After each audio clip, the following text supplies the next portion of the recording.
Welcome in to the Bro Force Squad podcast, where we are just a bunch of bros drinking beer and talking movies. I am your host, the Mayor, Jeff Hornacek, and this is our movie commentary on the 2024 Nosferatu. Thank you so much for joining us. This movie is currently on Peacock. While you get prepared to watch it with us, we have our movie paused at the 35-second mark.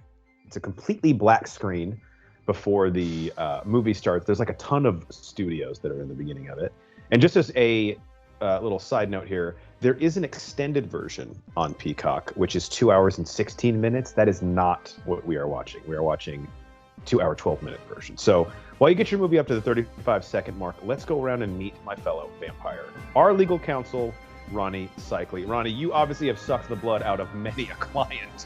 You can probably relate to our Count Orlok in this film, right? Oh, absolutely. I respect the hell out of him. He's very straightforward to the point, you know, and he's contractual by nature. He's by the book. Four corners of the agreement need to be bound and listened to. So major respect to this guy. Honestly, motivation for why I became a lawyer. Yeah, the first time I watched this and he was making Nicholas Hoult sign the contract, I was like, Cycli must be fucking masturbating to the scene. I was like, this is the greatest movie I've ever seen. Cross those T's and dot those I's, bitch. He's like not even trying to get him to read it. It's like he's like, just sign it. Just sign it. That's the real, succubus version is how he basically holds him over the coals with that agreement. I would like to say... Dogs hate Nosferatu. I would like to say this is more of a legal drama than... apologize, my dogs don't like vampires, I guess. Oh, absolutely. Yeah. This is like Primal Fear and A Few Good Men. I need to add it to my review on the Bro Force Squad on legal dramas. Yes, you do. All right, we are going to press play on Nosferatu 2024, not extended edition, in 3, 2, 1, play. Now, Cycli, we're obviously the horror hounds on the podcast, but like you, I did not actually see this in 2024. I only saw it recently, and I was pretty bummed I missed it. Came out late in the year, but the word of mouth for it still got it a Oscar nom for best horror movie. And I think even after seeing it, it lived up to the hype that I've been hearing. Yeah, absolutely. I think that was hard for us when we did our year in review, again, as what a year in horror it was, and that we weren't able to give fair commentary to this movie. We both had commented about how we hadn't seen it. I don't know how much your opinion changes on your ranking of top horror movies. After seeing this, I still think our number one, with at least the way we ranked them, I felt pretty accurate. Now, this is definitely this definitely fits in the top 5, if not top 3, for 2024. Oh yeah, would you say top 3 in no particular order? First Omen, The Substance, and this. I think so. Yeah. Late Night with the Devil, pretty solid number 4 though. I think what Late Night with the Devil only for me was like the ending. Other than that, like the delivery of that film. Okay, this scene right here where she's walking, the imagery overall in this film is incredible. Egger's use of shadow and is just incredible, and his homage to the original and like how this feels like half a black and white film at the same time when not being one. God, we'll talk about it all day, but like, geez, this movie gives you shivers with how good it is in imagery. No one is visually doing what Robert Eggers is doing right now in film. Like, the guy just has a fucking aesthetic that you can't mimic. Like, The Lighthouse, for example, all black and white. And trust me, I would normally think that is something that is pretentious as fuck. And I watched that movie and I'm like, who the hell am I? Because I just get it. I'm getting it artistically.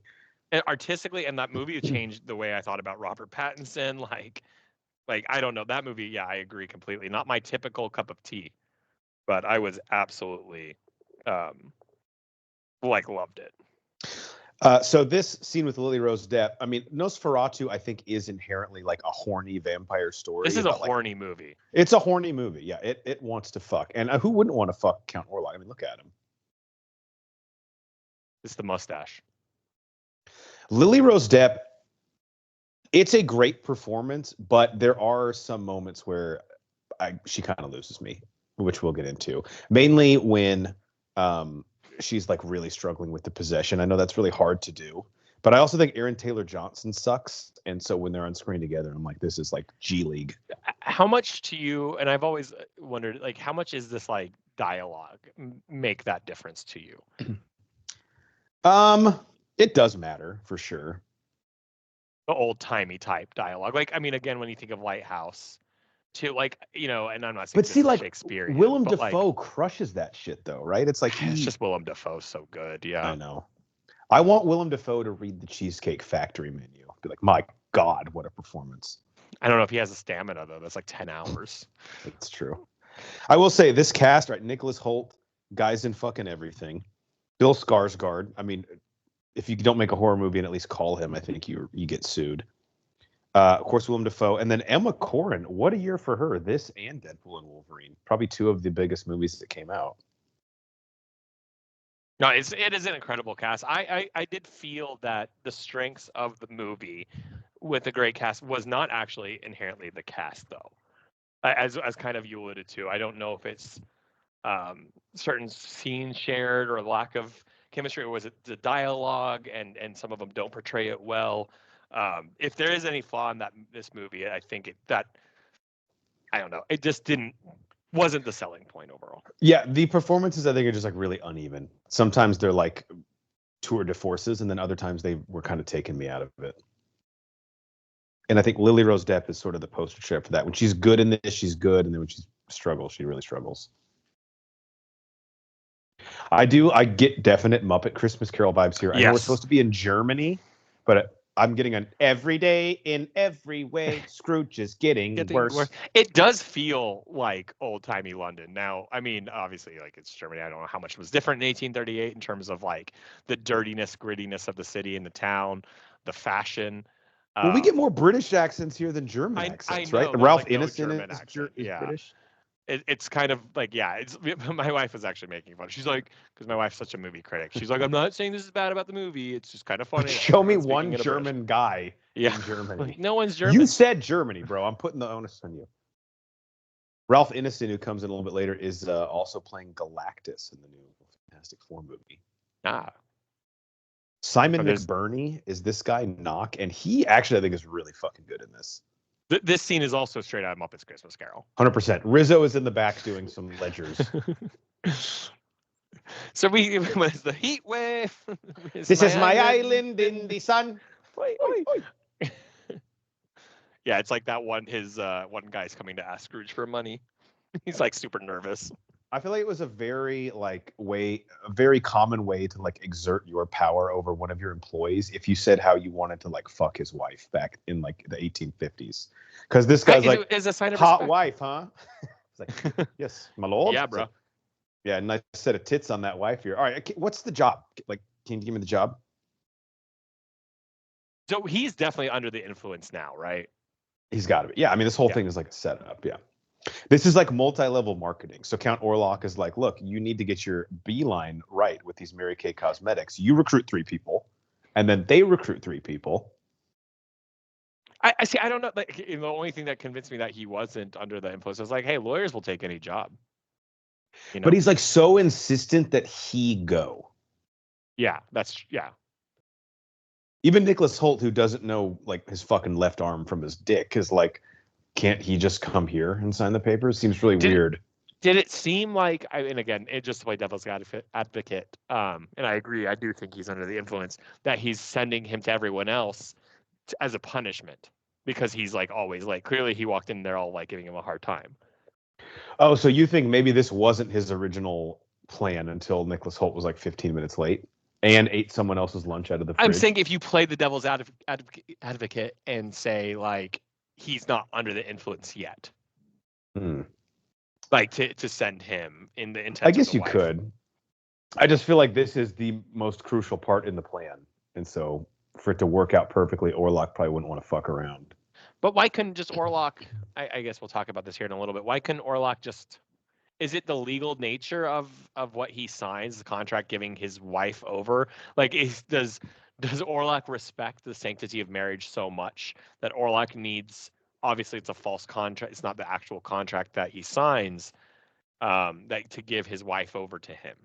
Well, I don't know if you know this. Count Orlok wrote the Disney Plus user agreement where they basically told that guy whose wife died. Yeah, they were like, well, you signed over Disney Plus, bro. So I've already told you Count Orlok is my hero. Absolutely. We used to have, I don't think it's still on our website, we used to have a Bro Force Squad Hall of Fame back in the day, and I think Count Orlok would have been a good nominee to get in, just for the way that he weaponizes legalese. This movie yeah, absolutely. Okay, this is a silly question. Obviously, we've always known of Counts, but every time I've associated Counts, it is associated with some sort of vampire, going all the way to Sesame Street. Like, what kind of title is Count? Is it some sort of nobility? That's a good question. And tying into that, not to get ahead of ourselves, but when Nicholas Hoult goes to Count Orlok's castle, Orlok is a fucking stickler about being called Lord. Yeah, he's like I'm not a... Nicholas Holt's like, yes, sir. He goes, motherfucker, what did you just say to me? It's Lord. Okay? I was like, you're in my house. Like, I broke bread with you. It cracks me up how much Nicholas Holt's character, like, I think his name's Thomas in this, just like puts up with all the weird shit that Count Orlok is before even he like. I'm like, dude, wouldn't any of this like concern you? Like, it's not like it's Orlok like tries classic to be normal. It's like corporate world. Like, dude, I understand. I'm gonna have to do some weird shit, but I need to get ahead in this business. Yeah, he's willing to do it. Yeah, I think that's it. You're right. He's new to the marriage, and let me say one more. Married crazy. Yeah. Let me say one more kind of mean thing about Lily Rose Depp, and then I promise I'll be nice to her for the rest of the movie. No, your dad, and maybe you disagree with me, and that's totally fine. Your dad is Johnny Depp, and I'm pretty sure her mom is a model, right? Oh, I'd assume so, yeah. Supermodel? Why isn't she hot? She's like I don't find her attractive at all. I'm sorry. And I'd rather fuck Johnny Depp. Now, granted, I'm really into him. Yeah, that's true. You do that over a lot of people. She's got the cheekbones and the eyes. Like, I think she's like one of those actresses you could be like, she could be hot in a setting or a particular picture or something like that. It's like, yeah. You know what's a funny one for me? Maggie Gyllenhaal in The Dark Knight. Every other scene, I'm like, oh, she's hot. Then another scene, I'm like, she's not at all. Like no. Batman and Harvey Dent are fighting over her. Come on, over Maggie Gyllenhaal. I wish the joke was like, she's really not that hot. Yeah. She's like a 5. So even the Joker says she's beautiful. Yeah. I mean, like, again, there's some scenes, the interrogation scene, I'm like, she's a babe. Okay. Yeah. So I don't know if this is she's just a badass in that movie, but yeah. Or not Anne Hathaway. Hilary Swank from The Office. That's not the question. Play the game, Jim. This is why old-timey ways of like getting married and then moving in, like marrying someone you didn't know too well and then moving in with them. Like, he's starting to be like, what the fuck? Like, nowadays, you know your girl pretty well, I feel like, before you get married. We need to bring back carriage rides. That'd be nice. Like, it needs to happen. It needs to happen. I don't know, until the horse poops, you know? Aaron Taylor Johnson, like, was just everyone Nikola Tesla back then? Like, this facial hair is fucking absurd. He's such a bro in this movie. It's hilarious. He gave a really funny interview. Do you know who Josh Horowitz is? Yes. Let me hold on. That's a name. I feel like the second I see the picture. So he used to be, I think, with MTV Movie News, but now he just has his own like podcast and YouTube channel. He's a really good interviewer, and he's kind of the guy, like, when he gets people on his show, they really kind of let their hair down and say a bunch of shit. And Aaron Taylor Johnson was this guy. Yeah, he's great. Like, he's a really good interviewer, and he gets a lot of big people. Aaron Taylor Johnson was on a show recently, and a lot of people forget this. Aaron Taylor Johnson played Quicksilver in Avengers: Age of Ultron, who is Scarlet Witch's twin brother. And he dies in that movie. And Josh Horowitz was asking him, like, hey, you've done several comic book movies since. You were in Kraven, you know. People have just said that it's weird that, like, Marvel has never given you a call to return. And Aaron Taylor Johnson got, like, really arrogant. He goes, well, I guess motherfuckers don't know everything, do they? Because maybe that calls up in. Oh. I was like, why are you... Maybe is he trying to act like he's the one who said no? That's kind of how I took it. He's like, yeah, they called me. And I was like, no, I'm not going to do it. And I was like, right, because you got to do Kraven the Hunter and Fall Guy, where you're the fourth best person. Maybe he just has a love of bad movies like we do. Maybe. I believe he's also married to, like, a woman who's like 15 years older than him, which is fine. It's just an interesting dynamic. Sorry, the kid saying, Papa. I just like... it's just hard. I don't know like why like those. Even though I get that it's clearly of the era, it's just like how can you take that seriously? Right. Papa. Papa. Meet Emma Corrin, aka Cassandra Nova, Deadpool and Wolverine. I do love. Oh, go ahead. I was gonna say I believe this is also a great role for her because I think she also played Princess Diana in The Crown, and she's of course British herself. Oh, that's right. Yeah. I do. Did this movie? I know it got nominated for some Oscars. Do we know what it got nominated for off the top of your head? I wanted to ask about like just really the costume design and set pieces. Like I really feel like if it didn't get a nod for that, it. Yeah, I'll look into it. Are we still at the point? Because now that the Oscars have really gone like fully jumped a shark, we just focus on the Broscars. Is horror still kind of viewed as like the stepchild at the Oscars? Like you can't really give it. It's not viewed as like it's a respectable type of film. I mean, the fact that like I mean, obviously Silence of the Lambs won Best Movie, but you can, I mean, they call it a horror, but I think that's more of a thriller. But the fact that won Best Movie still is always impressive to me. The fact that like when Midsummer came out, and again, I'm not trying to act like Midsummer's for everyone or whatever. The fact that like Florence Pugh didn't get nominated for that movie versus like she got nominated for Little Women. And she's an amazing actress in anything she does. But you can the end scene of Midsummer though, that is fucking acting. The entire movie, she's from the opening scene. Oh, here we go. This is me when I lose in fantasy football by 0.8 points. You mean so like every week? Right. But like that's when you're like, yeah, at some level the Oscars just doesn't recognize like weird-ish movies, whether they're like horror or like elevated horror even. There's just not a respect to the genre in terms of what it does. I do, like I said, I need to double check that this got nominated for some things, but like there's still just that like, I don't know, level of disrespect to the art. But I also feel like because I think this is like to that point. I think Robert Eggers has not somehow because of his body of work, but he's managed to be the guy that has like gained the respect of his peers in Hollywood to where if he does a film like this, they actually pay attention to it. Okay, so here's the nominations, and I agree with all of these. It's nominated for Best Cinematography, which I need to go check what it's going up against, but if this doesn't win, I mean, the cinematography in this is phenomenal. Sorry, can I pause you there real quick because I have a Horns fun fact about the cinematography. I love fun facts. According to IMDb, to get the film's eerie moonlit look for the night scenes, the crew filmed during the day and in post-production ran it through a computer to remove the red and yellow color spectra. I just think like the movie feels like even right now it's a colored scene, but there's still like. But it feels dark. Yeah. It feels dark. The whole movie gloomy. Well, it's depressing. Despair. Yeah, exactly. So I personally like I said I don't know what else is nominated. I need to double check that. Best costume design. So that's the original conversation of what sparked this question. The set pieces. Best production design. So again, kind of on par with costume and everything we're seeing in the imagery. And best makeup and hairstyling. I think that's best makeup and hairstyling is typical with like I always feel like old timey like or movies that are set in like an older time period. Always get even the people in this village, I think their makeup and costuming is really, really good. I like the gypsies. Mm-hmm. Yeah. Really interesting fun fact here as we're inching a little bit closer to being Count Orlok. Wait, I just lost it. Bill Skarsgård, who plays Orlok and of course is Pennywise, was originally cast as Thomas Hutter, who is Nicholas Holt's character. Oh.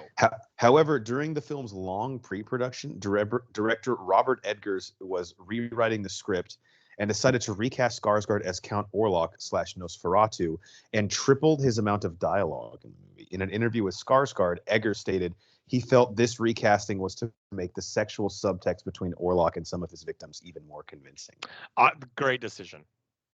Yeah. Great decision. This is one of the movies that there are some horror movies that benefit of less time.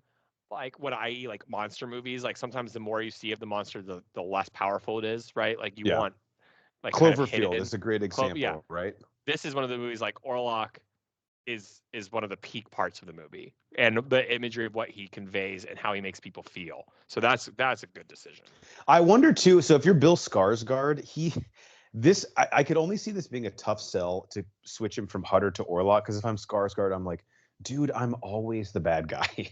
Like for once, I thought I was gonna get it. I know it's like he's like a victim of his talent. He's like, I thought I was gonna get to be like the everyman for once. By the way, I love this scene. Imagine like showing up to a new place and everyone just surrounds you and start playing. I'm like, I don't know what's happening and I don't like it. This guy behind him on the guitar. This guy behind him on the guitar is like, and this is Wonderwall. It's like, what's up, my babe? Every girl there is like, oh my god. By the way, cinematography is going to be a hell of a category. I haven't seen it yet, The Brutalist, but I've heard great things. Dune Part 2, which the cinematography in that is phenomenal. I mean, that's Amelia what it Perez, is. which I don't know how that movie even exists. Maria and Nosferatu. So like at least 3 of those movies are like, at least from what I've seen, are just going to be really up there.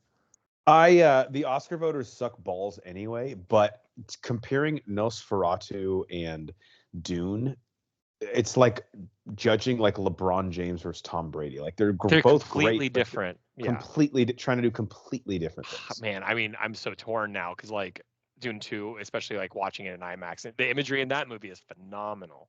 If Dune 2 doesn't win sound mixing, then the whole thing's a fucking joke. I mean, it is anyway.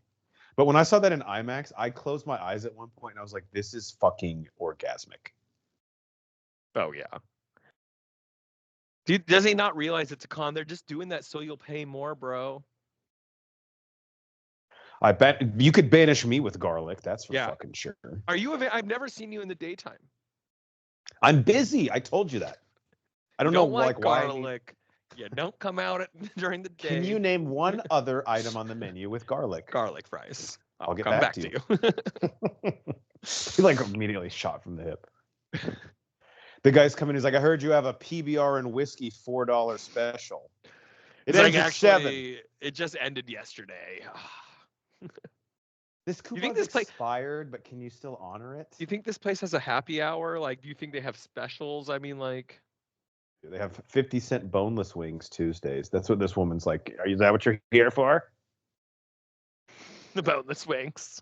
No, the boneless wings. No customization. Bro, imagine having to carry candles all the time back then. That would be so fucking annoying. There must have been fires every day. I know, obviously, like my perspective would have been different had I been born in that era and I would have been used to the conditions. But just knowing myself now, I'm like, yeah, I would not have made it in these eras. Every time they tell us like the way things are done, we'd be like, ugh. Seems like so much. 1850s like, suck balls, except for the carriage rides. That part's fucking cool. Everything else sucks dick. This is really unfortunate for him that he does not speak this language because they're trying to warn him. They're like trying to help him out. You know what really bothers me too? I hate to keep getting ahead of myself, but when he goes to sleep with his shoes on with the mud, be respectful of housekeepers. Yeah. He's like a fancy lawyer. He doesn't care. The worst part is this place doesn't even have HBO. There was still, I will never forget, there was one of those just insanely sketchy hotels on the drive between your house and where I lived back in the day. So we were like 4 hours away from each other at the time. And on the back highways, there was always this like just shady motel. And I always had a sign that said free HBO. I was like, dude, I don't think. Why did we decide that's the sales pitch? I'm pretty sure that sign had been there since the 90s. Like, and they just never updated it. Like, that used to mean something. Hutter's like, dude, that chick's pretty fucking hot, actually. Let me see what's going on out here.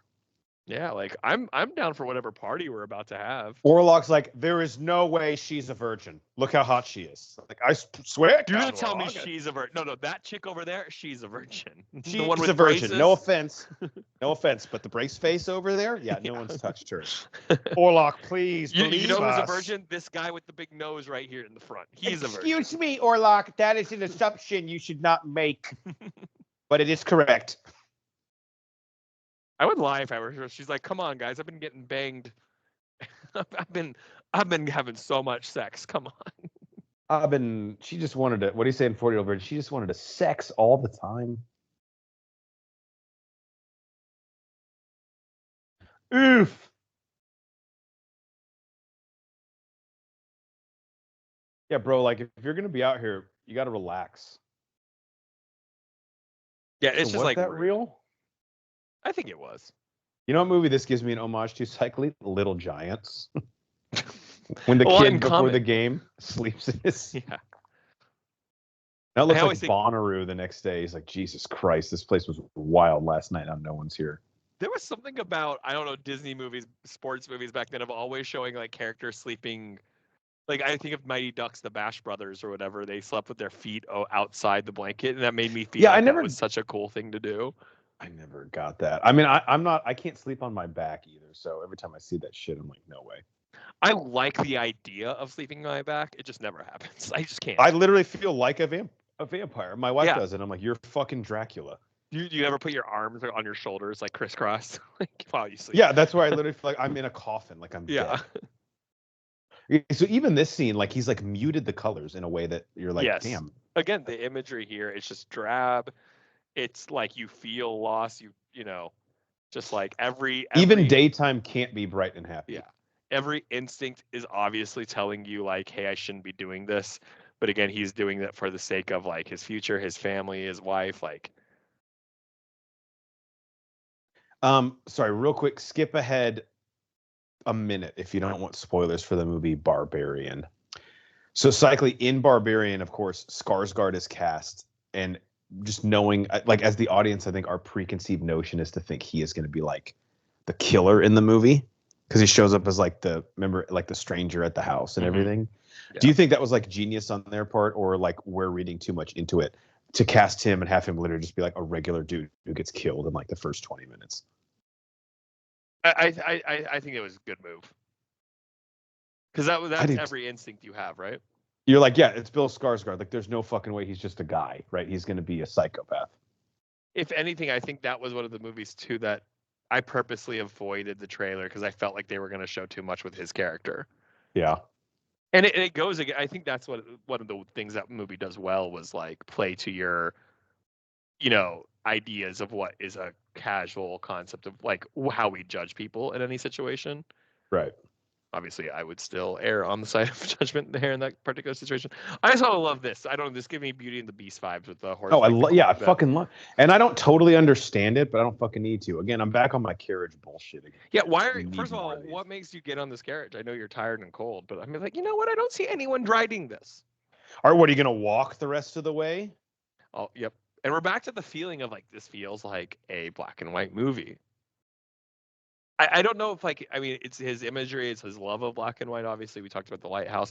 I don't know how much of it was to homage of the first one.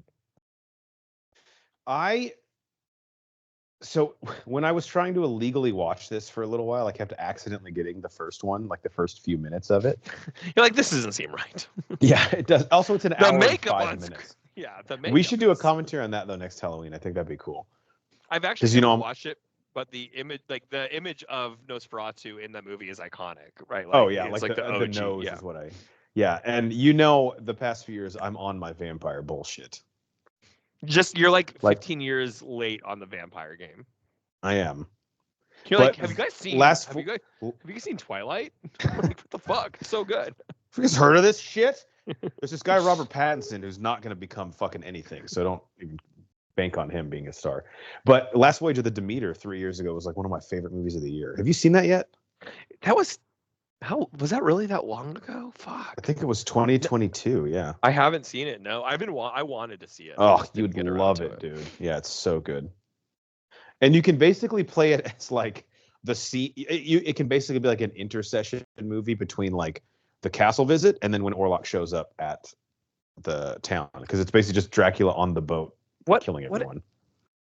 Well, first of all, going back to the original of this one, it's obviously it's what 1919 or something. Yeah, but then is Bram Stoker's Dracula based on Nosferatu also, or is that? I thought Nosferatu is like the inspiration from Dracula. Like it's like he is Dracula, just not known as Dracula. There's a Dracula head out there. It's like, oh my god, you dumb motherfuckers. That's not what it is. But I'm sorry. I think it is though. I thought like. No, I think it is. I just don't know like the difference between like Nosferatu and Dracula. Like they're both vampires who suck blood. Is Nosferatu the OG, and then Dracula was just like the poppier, more mainstream They're like version? related. They don't talk anymore. No, they don't. Christmas is awkward. Okay, actually, I just Googled it. They are related. Like the stories or the actual Nosferatu characters? is an unauthorized adaptation of Dracula. Wait, so Dracula came first? Yeah, I think so. Yeah. By the way, another thing I want to bring back. And he came. Instead of saying going to bed, can we start saying I'm going to retire? I'm gonna start saying that. I shall say retire. it to your wife. Say it to your wife tonight and see how she reacts. Like, are you fucking okay? There are things that I bedroom. appreciate in the olden ways of saying. So like, that's a very dramatic way of saying you're going to sleep. It feels like when you lived in an era where you never had alone time. Right? Like no one ever lived by themselves, right? Like you always had family live with you. Yeah. Or something, you know, like whether it's like your actual family, like wife, kids, like or like help or your parents, whatever. I don't know if that was like it's a way to say like I'm gonna go be by myself. I'm retiring. Speaking of by from yourself, this moment. Table set for 1 or 2. Oh, never mind. Sorry, I didn't see the chair at the head table. He's always got to sit at the head. Yeah, of course. Here we go. We're seeing Orlok here for the first time. Well, and he best scene of the movie because this is where they sign contracts. Oh God, I love it. I'm just gonna send this to my boss. I'm like, have you seen this? This is my life every day. It's like literally this scene. This is me with my slow pitch softball team. Your lord is how you will address me. Okay. I would be like condescending. Yes, my lord. Sorry, my lord. My lord. Anyway, my lord. Like you'd be like, okay.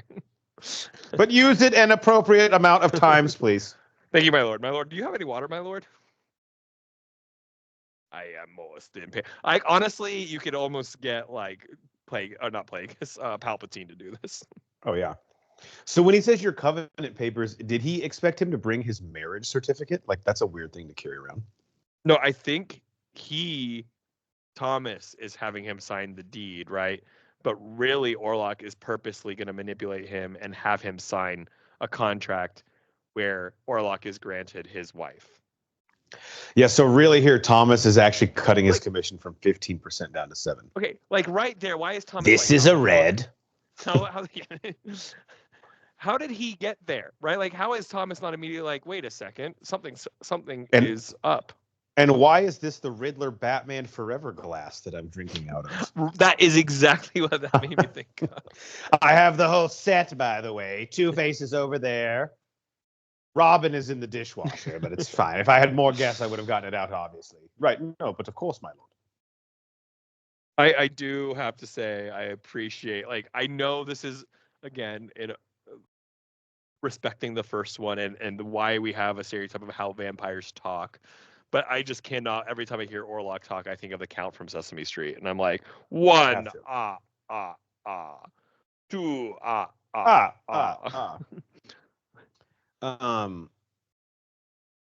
This is kind of crazy. This is according to IMDb. The preparation for his role as Count Orlok was reportedly so intense, both in terms of vocal training and prosthetic makeup, that Bill Skarsgård stated this is the one role where he's ever truly terrified himself. After filming, he stated that he would, quote, never play a role as evil as this one again. I kind of disagree with that. But I do kind of. I guess it speaks to, like, obviously I'm not a thespian anymore because they drug test. But the fact that like you get so like enveloped in this character that I think Heath Ledger was like this with the Joker. There's a moment where you almost like look at your own performance from out of your body. Like, holy shit, that was pretty good. I was about to say, like, thank God that like to have the gall to say that. How many actors have like had roles like this that spiraled down? And I was going to allege to like Heath Ledger was like, dude, that's sadly. I mean, we can't actually pinpoint why, but like it just feels but I mean, ominous his experience with the Joker and what that did to his mental state. I will say this: there is a world where I would love to see a Willem Dafoe take on Count Orlok, knowing that he's in the Robert Eggers, stratosphere. Do you think he was just too old for this? Because I feel like he would have been good at it. Like he would have been fantastic, obviously. Maybe. No. And I wonder, like, when they said Eggers had Skarsgård cast as Thomas, like, I wonder at that point, had Nosferatu been cast, and maybe he was like seeing people, and he's like, you know what, I already have my fucking guy. That's true. That's true. Speaking of crazy fucked up movies with Willem Dafoe, have you ever seen Antichrist? I have not. Okay. Well, watch that movie and get back to me. Okay. Like Willem Dafoe, like that one you need a palate cleanser afterwards. I mean, yeah, Defoe has the ability to scare the shit out of me and then also crack me up at the same time. It's amazing because I don't know, like he like he's never been just like a genuinely like on his own mega superstar, right? Like they asked him why he came back for Spider-Man No Way Home to play Goblin, and he said, because every time that I read one of these scripts, my character is the zaniest one in the movie. And I'm like, all right, that's why I'll come back. I get to say Spider-Man. No one else gets to fucking do that. He's like, that's fun as hell. I feel like he's someone who genuinely like has fun doing what his job. Oh, like, absolutely. yeah, sometimes it's fucked up. Like he just has. They showed him on set doing like the glider scene, and they were like, "All right, Willem, we'll get your stunt double." It's like, the fuck you are. It's like, I'm gonna do that. Exactly. This is the coolest shit. Emma Corrin, it's weird to see her not putting her fingers in someone's brain. And bald. Yeah. Actually, she has kind of a 5 head right now. I mean, it's just to confirm, they're just friends, right? Because as the movie went on and she got so defensive of Lily Rose Depp's character, I was like, are they sisters or like something? No, so like I think Thomas and her husband were like best friends, right? That was my interpretation, is that like they became close. I'm assuming through that relationship. But it's also interesting too, because I don't know how long Thomas and her have been dating, but they only just got married, right? When the movie starts, like a few months ago, if even that. Yeah, I think so. Oh, by the way, how often has this been us? Just waking up on the floor like, oh fuck. I mean, us and Asher Roth in college would just wake up like this. Pizza box there. Bro, I only got 7 hours of sleep. That's the best line. Write a song about it.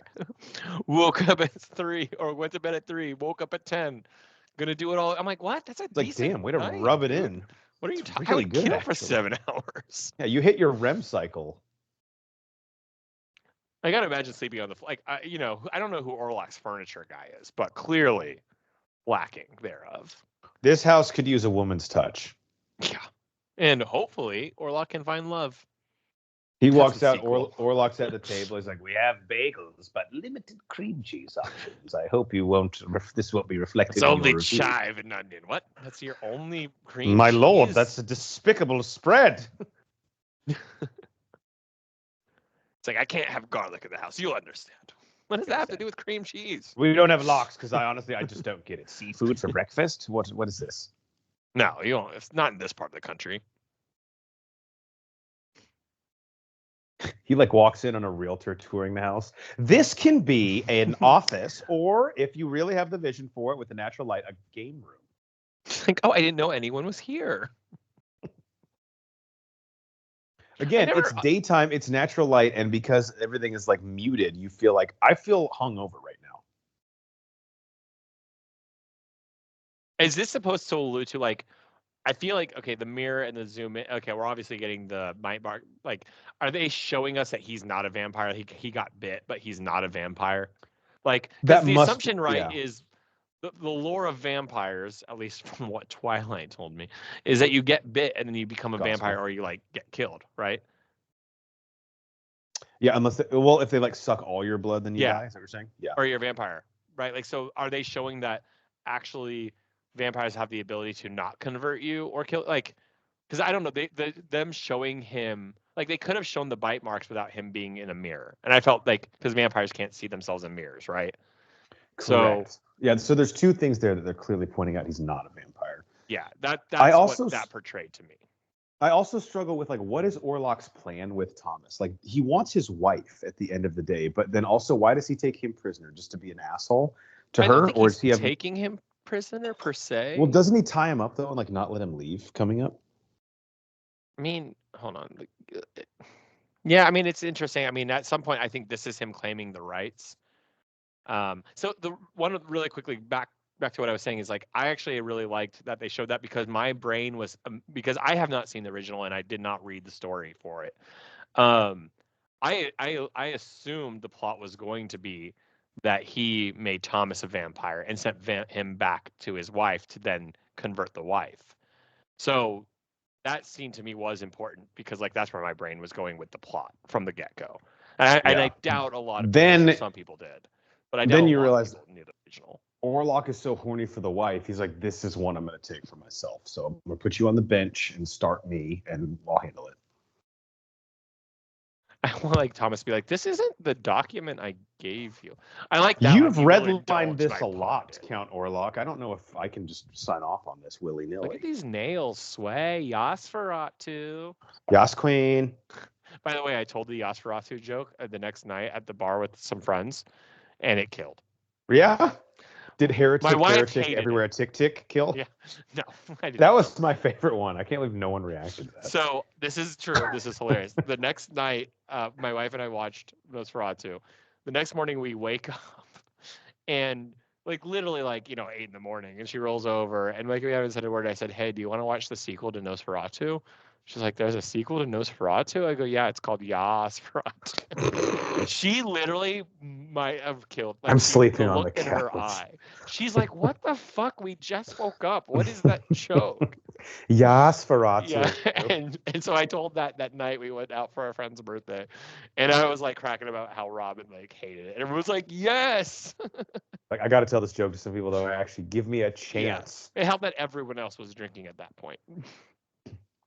Dude, if I had a quill, I would write like a fucking animal. Like, I would be so good at writing. It'd be insane.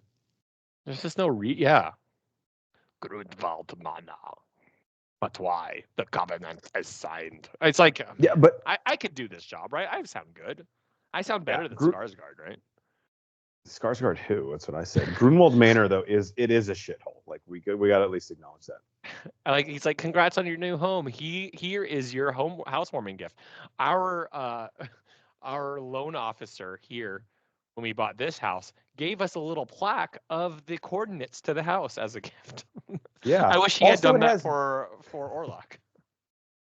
black mold. Bye. Wait, what did you say? Wait, what? Wait. No, I said Come bye. back. That's what I said. We gave you a mouse pad. Well, that's very thoughtful of you, actually. Thank you. I did need a mouse pad. I was saying I'm in the market for a mouse pad. It's worth buying a house just to get one. And a bottle opener. My God, you're spoiling me here. I almost feel like I owe you more money. Count. Yeah, let's bring. I've always said as a lawyer, I want to bring white powdered wigs back.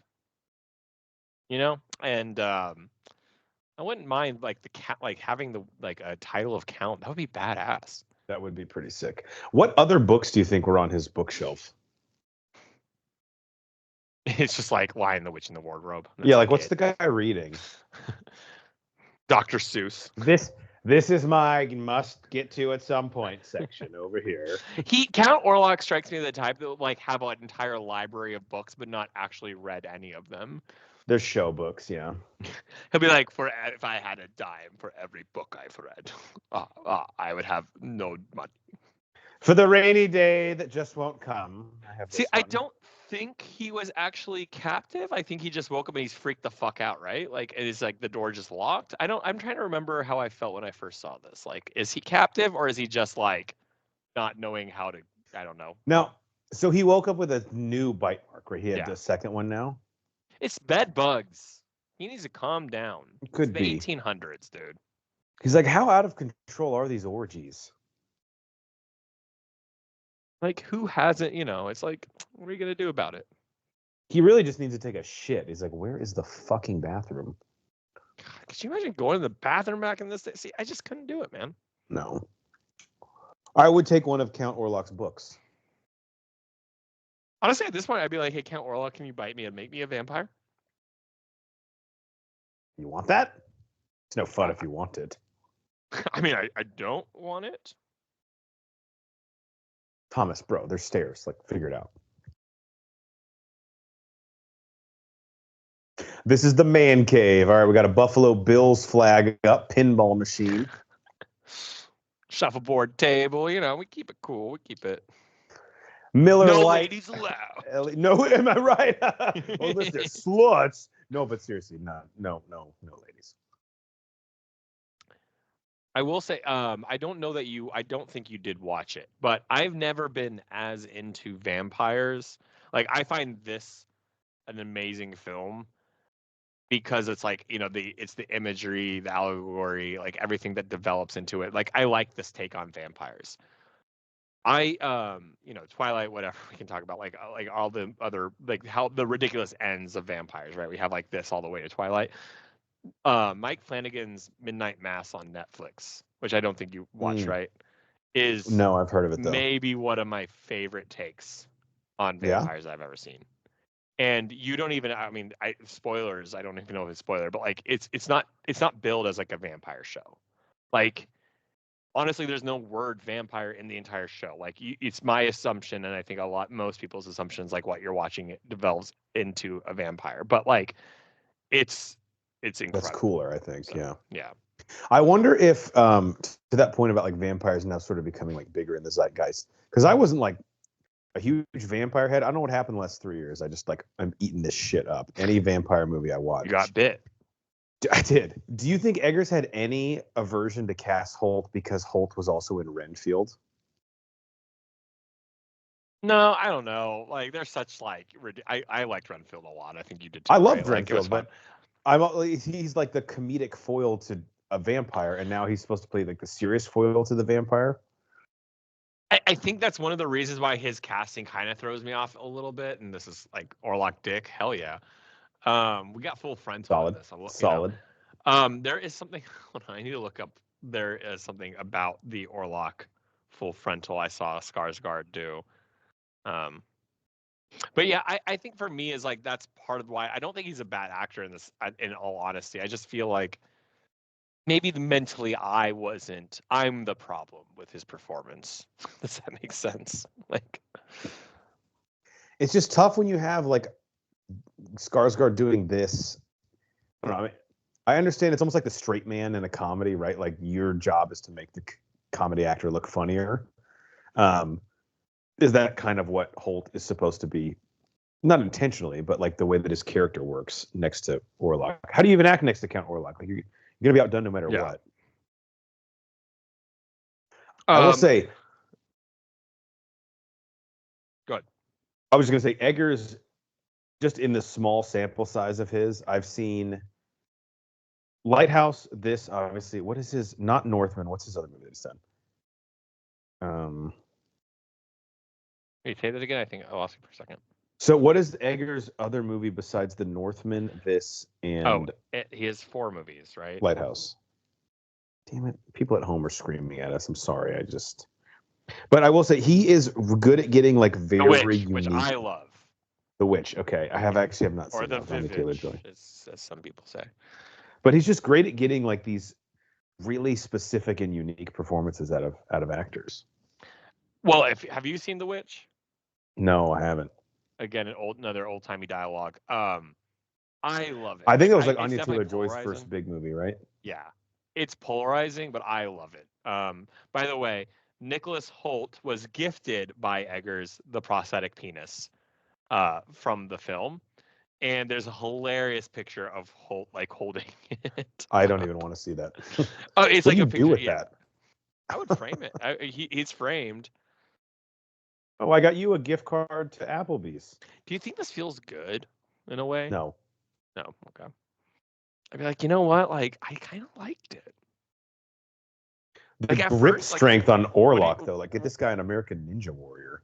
Yeah, what do you think you're saying? Like, I didn't want to like it, but I did. Is that bad? Am I the problem? Yeah, again, feels very horny here. Definitely. The creepiness, like the way his body gyrates as he sucks. Well, that's what I mean. Like, I think that's purposeful, right? Like, it's sexual in nature.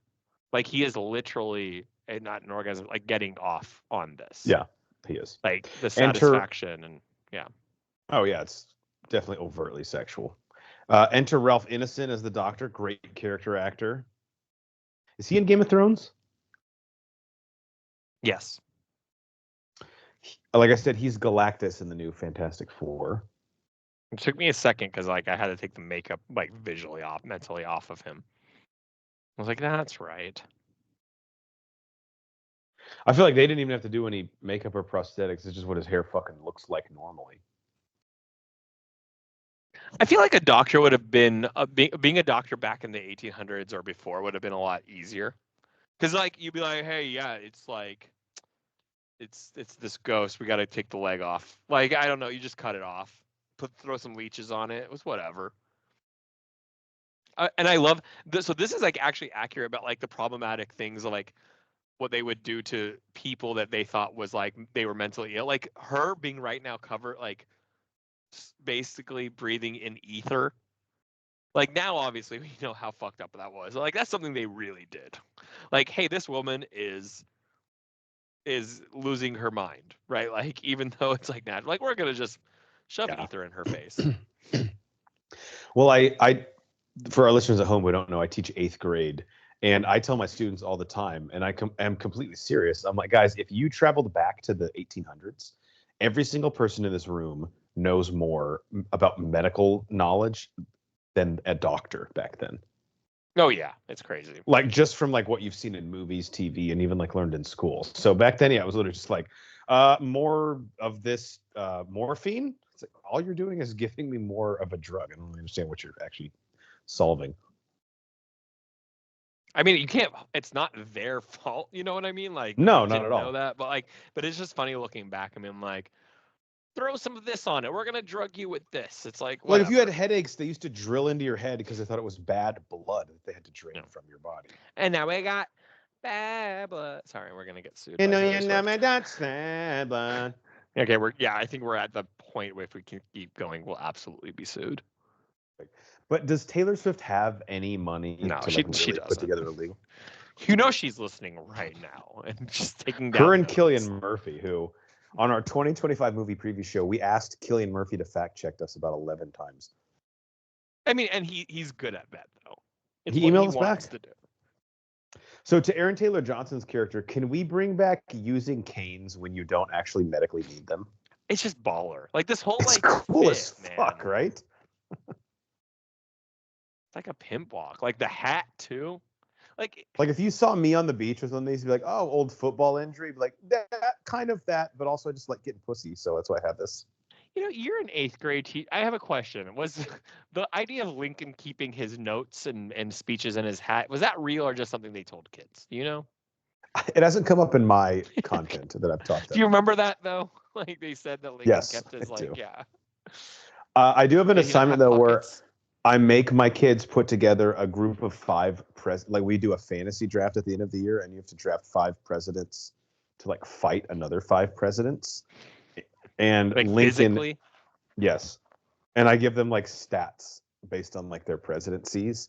And the 2 people always pick is Lincoln because he's the tallest reach. president. The reach, yep. bro. And they pick Andrew Jackson because Andrew Jackson, the joke used to be his Secret Service was actually following him around to keep him from attacking other people, as opposed to protecting him. Teddy's got to be high on that, right? He is, but he was like actually like a well-trained general, and they normally try and go for like the loose cannons. Ah, I see. Like John Adams, who's probably a bitch, but literally passed a law that said if you talk bad about the United States, Look, the opinions given on this podcast are not necessarily that of all of the. John Adams was I'm a not bitch. going to say John Adams is a bitch. They always draft James Monroe because the Monroe Doctrine is like the most paranoid thing of all time. No one fucking come on our continent ever. It's funny because like some are like clearly lovers not fight. Like JFK and Clinton, I'd be like, yeah, they're not. I'm not gonna have them fight for me. Like they'd be awesome. But aren't you more worried they're gonna fuck your wife? Yeah. Yeah, exactly. Like I'm not worried about them fight. I need to keep my eyes on them. All right, this guy behind Ralph Ineson has a pocket on his jacket that is so small it is only designed for a pocket watch. Look at this thing. I mean, it's called fashion, honey. Honey, look it up. That's another thing, old timey wise. Like that would be a cool look. That is he really deteriorated fast. Let's be honest. Like for him, like 5 minutes ago, he was running a law firm. just Now he's fine. biting the heads off of pigeons. Spoiler Yeah, alert. like I mean, we've all been there, like just a bad week at work, you know. Again, you lose your fantasy matchup by 0.8 points, and this is you. I think this movie really shows how difficult it is being a lawyer, and people should be nicer to us. Also, kind of respect the haircut. He's like, I'm not bald. Look, I have hair. Tom, you don't really, though. Try to I'm comb not it bald. over. Look how long my hair is that I have. I really But wish it's he went not- for like the most ridiculous comb over of all time. I wish you dipped this pigeon in like a Chick-fil-A sauce packet. You think that? Yeah, how good is that? My God. I like that they're both reactions like, huh. He's like, I'm gonna go beat him. No, You no, want to no. beat the fuck out? Let him eat first. He's like, what are we please. It's woke now? I used to be able to beat our prisoners at will. Not on their lunch break, Mike. He's biting the head off of a pigeon. Have a little respect. The Geneva Convention doesn't exist yet, but going back to like, so he is saying that he that invoked me. We don't really know how he invoked him, right? yeah, Like, we don't. And do we care? Because it's just creepy as fuck. It just goes back to like what the point I was making in the earlier scene was like, I'm not saying I clearly believe he was under the influence at that point, but like, how was he able to maintain? Is it Orlok's doing that? He was maintaining a very sane, normal sense of ability at that time, and how has he devolved into just why couldn't he have continued being normal?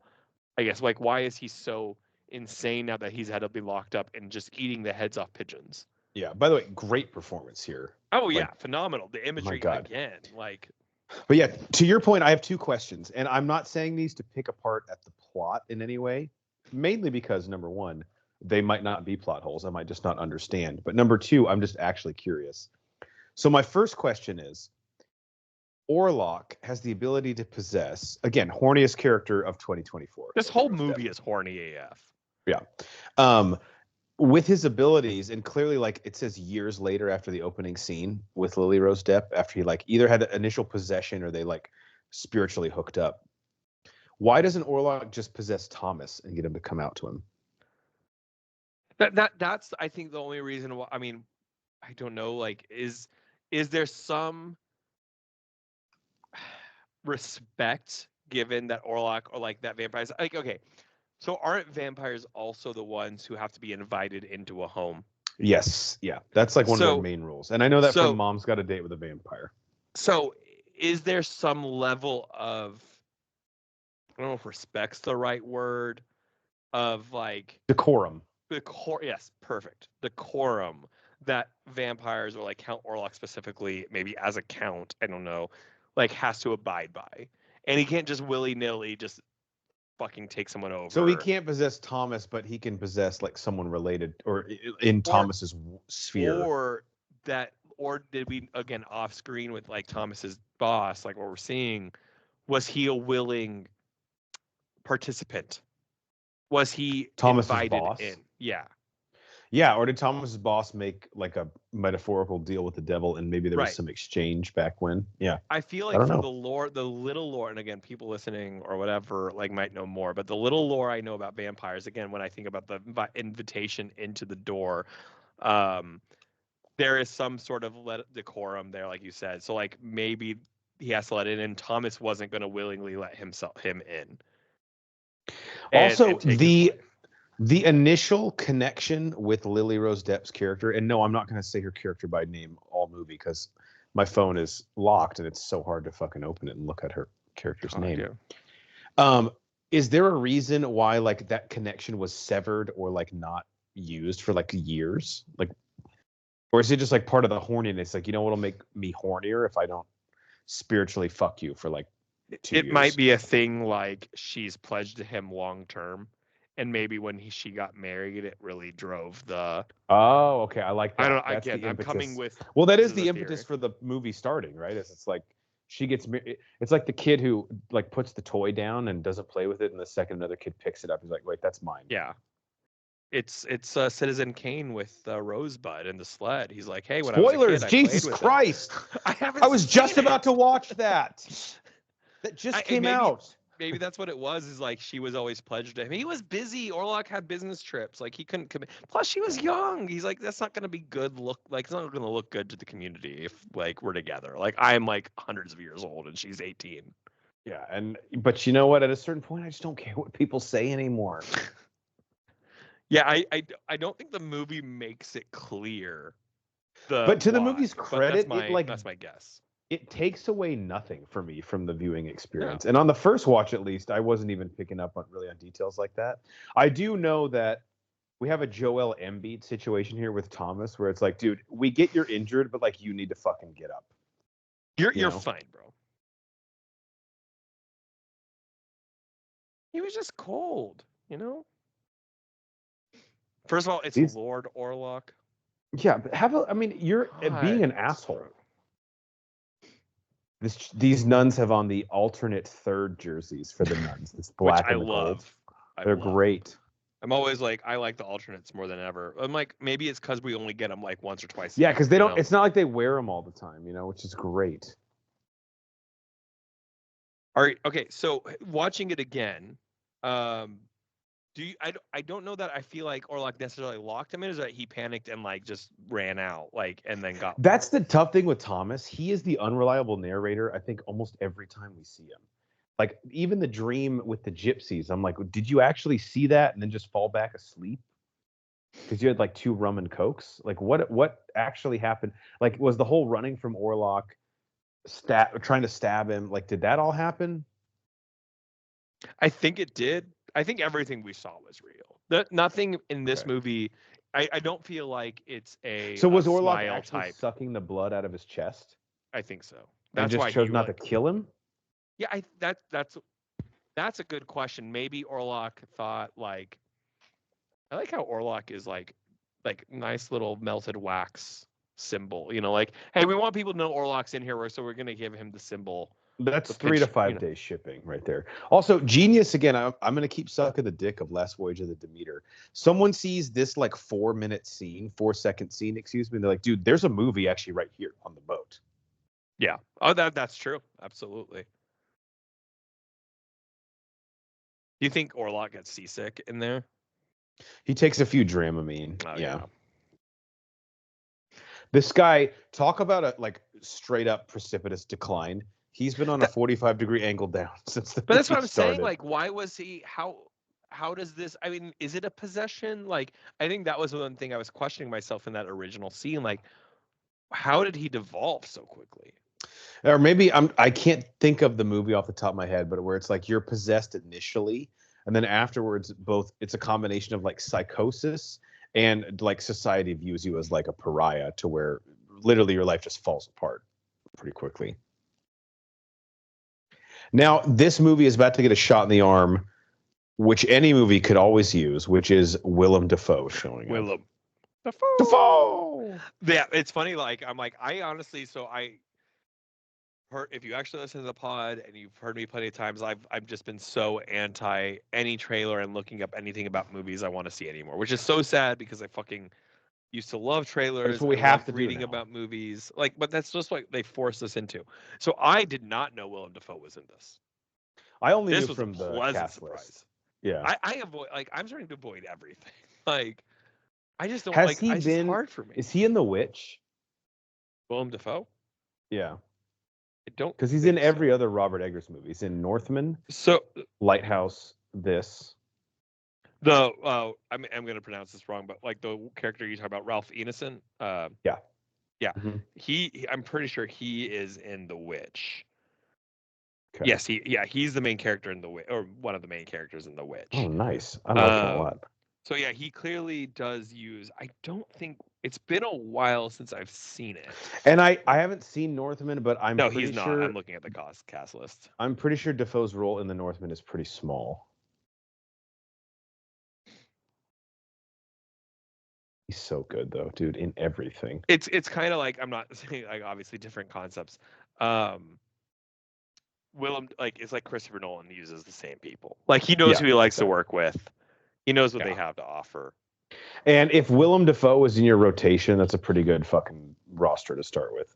I just feel like Willem Dafoe is like he is a versatile. Oh my God. You could see him in theater, in any like he is just like an old school. And he just loves acting, I feel like. And not in a pretentious way. He's just like, dude, it's fucking fun. Give me fun shit to do. That would be a fun like next time we do an episode, or one like we should do a Willem Dafoe breakdown, or like compare his movies. Awesome. Wyndham. What an interesting name. And he's just an interesting looking guy. He is. This poor horse is like, dude, I don't want to hear the shit you went through. Let's just go back. I meant to tell you the first time we saw Orlok, I was getting serious Rasputin vibes. I don't know. I feel like Rasputin maybe had maybe full beer, like a little more going on. I mean, like in his life. Yeah, probably. He was a little had more a lot desired. more hobbies, and this just makes me want to watch Last Voyage of the Demeter, because this is like an appetizer of it. You know, this is when I think of old timey times and taking shits and all those kind of things. Another thing I couldn't do, imagine being on one of these boats and crossing the fucking Atlantic or something. I'm like, Jesus Christ, bro. I'd be so fucking bored. I couldn't even. It's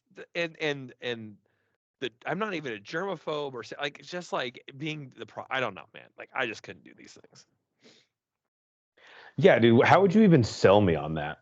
Like, yeah, you get to be with the same stinky motherfucker for 3 months. How bad did things smell back then? It's like when I also watched like Mad Men, like 1960s. How did everything smell like of smoke and everyone was just cool with it? Do you think people just got so desensitized to it? Yes. Like, you know, like if you like heat up food, like you can't really smell it, but like someone will walk in the room and be like, "Oh my god." Yeah. I think it's true. Like when I read people, like there's been Reddit threads about like, hey, people lived in the 1960s. Like they're like, yeah, everything did smell like smoke, but like you got used to it because everything smelled like smoke. If everything smells like smoke, nothing smells like smoke.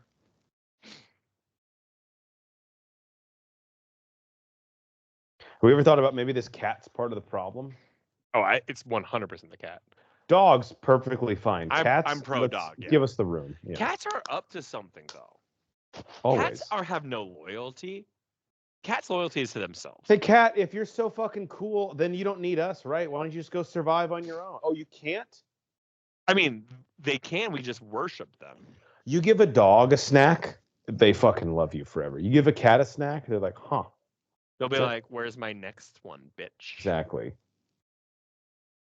Also, she doesn't have her wedding ring on. Wow, what are you trying to fuck a nurse? It's gross. I mean, she's divorced from Thomas per the contract. She is? I mean, she doesn't know it, but Orlok just, Thomas just gave her away. Was it a divorce, or was he just like an additional supplemental husband that we added? I'm an addendum husband. That's not very romantic sounding at all. We're co-husbands, okay? You're husband A, I'm husband B. Whoa. Why are you husband A? I don't like that. No, just that's how it's written. No, they're both the same. Well, if it doesn't matter, then why don't we just change the way it's written? Well, I already wrote it. You're husband 1, I'm husband A. Well, I already wrote it in ink. You remember the fancy quills that I busted out, which I let you use, and I just fucking met you. Didn't even request like approval or anything. It's like, an the Jello. It's only lime flavored. So where do you feel like she is not her best in this movie? I think she's been pretty good as a just traumatic experienced woman. I think the real scene that I felt it's coming up, and it's where her and Emma Corrin's character have like, it's that moment where Emma Corrin realizes like, oh shit, she really might be fucking gone off the deep end. It's when your friends like said too much. You're like, oh. Because look, you actually think that? The reason we have this podcast is so I can assess people on their acting, directing, things which I have zero fucking idea what actual competence looks like. Yeah, that's why we have the movie The Menu complains about, which I love. Exactly. Yeah. So I'm not going to judge her on any of this possession stuff, because this seems like impossible to act, and I actually think she's doing a really good job with it. That is, because nobody can be like, that's not how people possessed act. Like, I have some follow-up questions. And I do think that's why I've never been too much into like possession horror. Is that I don't know. It sometimes the ridiculousness of it takes me out. Whereas I don't feel like this happens in this movie. I never feel like taking it. Oh God. Yeah, this scene, if you watch, so now that it's a second watch, I'm just watching Aaron Taylor Johnson and Corin in the background. Yeah. And Aaron Taylor Johnson, I'll give him credit. The way his eyes are like darting back and forth, and he's like, my stars. He's like, it's fucked up, but I'm also very curious what happens next. But that's what I'm saying. Like, being a doctor back then, you could literally do anything, and people are like, well, he's a doctor. So, like, he's like, I'm gonna stab her right now. Oh, Willem Dafoe is like the reliever you bring in. It's like bases loaded, one out. He's like, all right, listen, bro, we need a ground ball for the double plays. Like, I just throw fucking fastballs. Sorry, I got one move. And Robert Eggers is like, now pretend that you're just having sex with the bed. He's like, I'm just gonna yell at this hysterical woman until she does something. That's a pretty impressive move right there. That like I'm gonna try to tell her to calm down. Let's see if it works. Oh, that'll work. Then tell her to smile more. Yeah, right after that. Women love that. Yeah, I love how Willem Dafoe. This is all of us where it's like we run out of ideas really quick. He's like, it's fine. I'll give her medicine. She freaks out. Ancient talisman compel you. It's like, okay, well, that feels like the break glass in case of emergency move. Yeah, he didn't want to have to break it out unless he needed to. Okay. It's like, you think I do this every week? No.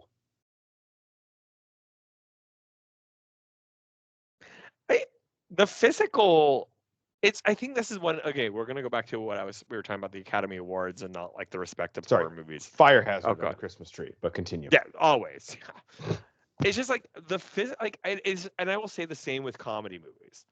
The two genres that are absolutely always disrespected in award season, right? Like Golden Globes does a better job, clearly respecting more like comedy type movies, not necessarily as good as it should, but like when you actually think acting acumen to actually act in a way that behaves like in horror and comedy, so two opposite ends of the spectrum, but it's almost like a horseshoe, right? Like it's like the ends actually get closer even though they're on opposite sides. It's a great way to put it. Yeah, I don't understand how those got so unacknowledged by people with higher pedigrees when it comes to these things, that like it has to be dramas and thrillers, and that guide, and musicals and artistic things that guide everything. And I guess like her physical comedy or physical performance there was amazing. Let me just say that. Sorry. Unreal, and like going for it completely. Like she probably got hurt doing that. Like right, exactly. No doubt. I guess this is where I would like ask, like, who are the Oscars for in a medium like art, like film, which I think universally the value in it is that it is subjective, right? Like everyone can have a different interpretation of it and find value in something different. Why then do the Oscars not feel that way at all? Like to say that it's chalk is like an understatement. Like I can tell you right now, the movies that people are going to like that aren't going to even be fucking mentioned at it. Like it's ridiculous. I get that, like, the Oscars don't need to necessarily be a movie that everyone likes. Like, I don't think the Oscars should go to the movie that got $1 billion at the box office. Like, right? Like, I do believe that movies are subjective. I think the most ridiculous awards of any category are always the Grammys. Like, music is literally the most subjective fucking thing of all time. Oh yeah, especially because the genres are so disparate. It's so insane. Like music, ridiculous. You cannot tell me how music is literally subjective. Movies are subjective, but less so in the sense of, like, we can at least be able to tell good acting from bad acting, right? Like, now this might not be a good example, and it's impossible to tell. And if I'm way off base, just say it. But knowing that it was based on a comic book IP and was a comic book movie, if Heath Ledger hadn't passed away, would he have won Best Actor? If you go back and look at the category, I think he does. Okay. I just wonder how much of that was like he's playing the Joker from Batman. I don't know. You're right. He probably, let's be honest, he probably, if he's alive and at the Oscars, does he win? If he's not, okay. If he's not nominated, if he's alive, it's like, I remember saying this. I mean, it's crazy? Robert Downey Jr. was nominated for Tropic Thunder that year. Yeah. Up against him. I look back and maybe it's rose-colored glasses, like looking at the category and looking at his performance, like clearly, yeah, he deserved it, right? But Oh yeah. he died 6 months before the movie came out. So like the build up to the yeah, because I remember you and performance- we're assholes. But the first thing we thought was, did he finish filming? I will never forget. I left the library. What a fucking scene, by the way. Jesus Orlok, just Christ. just fucking. And then I this is forgot where the how movie... much we get on the Demeter in this movie because I just fucking love that. Like, it's like close quarters with a vampire. It just adds this level of like, what the fuck do we do? This guy needs a glass of water. Crazy. But like, yeah, I remember I was walking out of the library when I got a text message from my sister, and I called you immediately about Heath Ledger. And I think when we saw the movie, like everything in the lead up, it's hard to say was about how amazing the performance is. I look back and honestly, my opinion of Dark Knight has, and this sounds weird, has slightly gone down. I don't think it is as great of a movie as I remember as I've watched it compared to a lot of other things. It's still a great movie. It's almost too clean in ways. The best part of the movies are fucking Heath Ledger, hands down. The interrogation scene is. I mean, and it's like this movie we talked about, where this movie is beneficial. The Eggers' choice of having more Orlok is beneficial, right? Heath Ledger's Joker, we were benefited from having more of that. We are benefited, like these scenes we're watching right now, like the scene coming off the Demeter. Like, this movie is better for it. This makes it more authentic horror. Now Thomas coming back, like it's just like this the feeling of dread nonstop. Well, and now, like middle of the second act, I think this is where it really starts to lean into those horror elements, because now whatever horror movie, there's like two parts, right? There's like, what is the threat? People don't know what it is. That's one level of horror, and then once the threat is established and discovered, it's a new level of horror because now it's like we know what's coming and there's nothing we can do. That's where we're at right now with Orlok. And Thomas is just, he's like, you got to put me on the 15-day IL. So clearly, I mean, the question is, how much can this white guy grow a beard? Because like, I don't know how much time has passed, but he has a decent facial hair. And Aaron Taylor Johnson's like, if you try and outdo my mustache, I swear to God. How do they know it's past 3 a.m? I do feel like I like him as he's such a bro. He's like, hey, I'm gonna take you all in. Shit be crazy, but this is where he should turn to the camera. Like, I guess this was the last voyage of the Demeter. Bad Boys 2. Wait, you said 2 though. That doesn't even organically work. It's a lot of rats coming to town. Oh, what is it going to be, a plague? You sound like an idiot. I like how they're like very descriptive. It's a plague. It's plague ship. I would say, I was kind of laughing the first time I saw this. I was like, I understand there's a fucking vampire loose, but we are really downplaying the plague that's happening. Yeah, right honestly, now. the vampire can get like one person at a time. The plague. Right. Yeah, dude, when they're like in the hospital, the guy's like, yeah, we just need to stop this chick from like having a freak out. I'm like, we need to stop the fucking bubonic plague that came in on the boat. So, this guy just really wants to be promoted. He's like, dude, I've hit all my sales numbers. Can I get the junior out of my title? I want to print new business cards. So, by the way, Orlok just said like Thomas is still alive, and he's like, let me get rid of the bridegroom. So like Thomas, you're right, was intending, it seems like, to kill Thomas, get him out of the way, but he never like locked him in per se. Yeah, but that's what's weird. There's got to be a way that Orlok could have, like, he had him in the palm of his hand. He was playing. Was he just enjoying eating off of him? He was playing with his food. Didn't want him to die just yet. Like, he loved the fresh blood. Maybe the fresh blood gives him like so much more energy, and he needed like a couple days worth. I think so, and I almost feel like, again, I'm not going to look up Lily Rose Depp's character's name because at this point the ship has sailed. It's almost like more of an alpha move for Orlok to be like, I want to suck your wife's blood in front of you, so I'm going to let you live. God, that's hot. Some husbands are into that. It's like, this is a friendship bracelet I got from Spencer's, and when I give it to her, she will fucking love me forever. Jesus Christ. I have a gift receipt. Doubt I'll need it. I'm pretty good at getting gifts. Let me put it that way. What was the rat budget on this movie? Oh, is that where was the Black Plague started with the rat? Like, or was this even the same time? I want to say Spain, but that's a good question. Is this Like, revisionist clearly this history? is They're like, alluding- actually, Orlok is behind the Black Plague was 1300s. Never mind, that's well before this. Or they're like trying to like scare that into people. So now she is like back to normal, right? By the way, real quick, this is what the Bro Force Squad is great at. Although Cyclone, I haven't yet managed to wedge this movie into an analogy with The Orphan. I'll make another odd movie analogy. Garden State vibes. Her dress versus the background of the wallpaper. My god. That is wow. Holy And shit. Eggers is one of those guys, like, I don't want to be like the film student who's like, you and I always laugh at this, like, everything has fucking meaning, bro. Eggers would do that though. Right, but I do feel like every visual of his, like, if you pulled him aside at a bar, like, bro, like a Garden State reference, he's like, yeah, between you and me. Actually, it was. I thought it was funny. let's go do green tea shots. He's like, I saw an English paper written about like 15 pages about how it was something about symbolism of winter. Like no, it was about Garden State.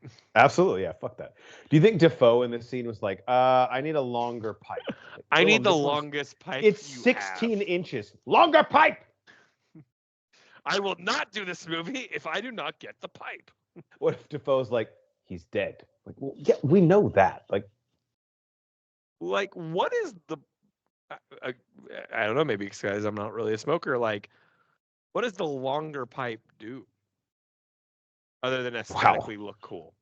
Yeah, I mean, it gets pussy. That's what it does. Oh, He's even got like a little chain wrapped around. By the way, this is not a joke. Willem Dafoe hangs like he's got a big old dick. I've heard that. He shows his dick in Antichrist. That's insane. He's got it. That's why I think he's like, I'll show my dick. Dude, he would be the guy who's like, yes, I have a 14-inch penis unerect. What's the big deal? Yes, I'll use it. What? We can use it. Put it into a scene. I don't care how. I don't care if it doesn't even make sense. So I know Orlok bought that mansion, but it looks like he's at a Motel 6 right now. Like, what, are you not happy with the house? They'll leave the line on for you. He respects that. Well, here they have HBO, and it's well publicized. His house isn't furnished yet. This is a cool scene. This makes me feel like, it just makes you feel like you have a little town, like a little play set, like, and like you as a child are like Beetlejuice version. Yeah, exactly. Like, and I love how he does the three, like the German three, like Inglourious Bastards, or like when Dirk Nowitzki would hit a 3-pointer. It's like, you're not from here if you do the American 3. That was their dead giveaway. It is crazy, and I didn't notice it till you kind of mentioned it, but like this movie toggles between black and white, and I would say like 80% color. And not only do you not notice, but every time it does feel like there's an actual narrative reason behind it. And that's a great point. You literally don't notice. It doesn't like we just went to a very bright, like one of the brighter scenes of the movie right now with the girls praying. Even though, like, yeah, I noticed that it's like my brain didn't go, huh, that's weird. Why did he change into this? Like, it feels so natural in the film the entire time. And I do think he's smart because even when it is in color, it's very muted. So we wouldn't go from like black and white to like fucking like Technicolor scene. I feel like this movie portrays what it would have been like to live in that time where, especially at night, things are so dark. You're walking around with candles in a room, right? Like, how bright could it have been, even at the brightest sense? If you had 10 candles in that room, it's still not going to be like what we have today. Yeah, dude. When I light a candle, it does really does nothing for the light. If I'm being honest. So, to me, I think that goes back to the imagery, the cinematography, the production design, and I think that's why it feels natural. The entire time you don't question the color changes. It just feels like you're a part of the world, you're a part of the time, you're a part of the scenery. And like, again, that's like the biggest compliment I can give to this movie. Well, you know what's funny too? When we go to Orlok's castle in the beginning, it actually is lit, but it's still such a dark aesthetic that you feel the exact same way you do in the black and white scenes. Yeah, absolutely. Like we're getting I mean, again, it's only colored because of the light on her face. Yep. First of all, you don't need to creep up on someone like that. I just don't know in any scenario where I'm just like gonna come up right behind you and be like, hey, if I'm coming to you at night, I'd be like, What are hey, you Jeff. doing? Why Hey, are you in a Jeff. cloak in the dark? Why? What Why do you have are a hatchet in your hand? No, just not trying to murder anyone. Just hanging out. Is this a scene where you were confused about like were they potentially lovers right Yeah, here? this is the scene where I kind of lost her, and I don't think Emma Corwin is necessarily great in these scenes, but I think the way that Lily Rose Depp, because her character is the one who's like losing her grip on reality, Yeah. and Emma Corrin's, it's weird because Emma Corrin's character is like losing her friend. So they have like they're both losing something, but I just felt like Lily Rose Depp here was like really trying to tell us like, no, my character is suffering really bad. Yeah, I mean I see what your point is. Yeah, I don't think on my initial watch I was like thinking they were love. I think they were just showing like their closeness, and especially back in the day of, let's be honest, where women weren't really given a lot of independence and choices on things. Um, that they are almost still like not little girls, but they're still girls at heart that haven't really like developed the full sense of like ability to mature. It's like I don't know. That shows me like they look like two girls like bonding at a sleepover, like talking and stuff there. Very fair. It's also got to be hard for Lily Rose Depp, where he's like, "Hey, this scene, your character is being sexually molested by the spirit of a vampire. Okay, now you're losing your best friend." She's like, "Wait, what? Those are But what's happening?"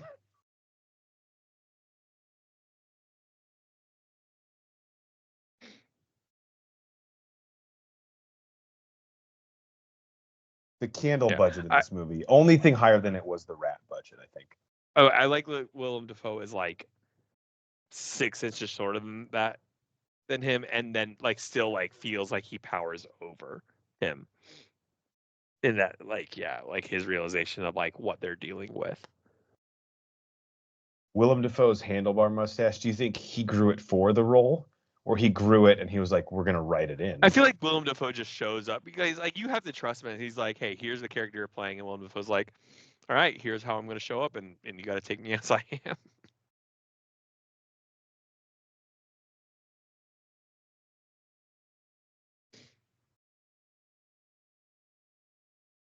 Also, she walks in such a like.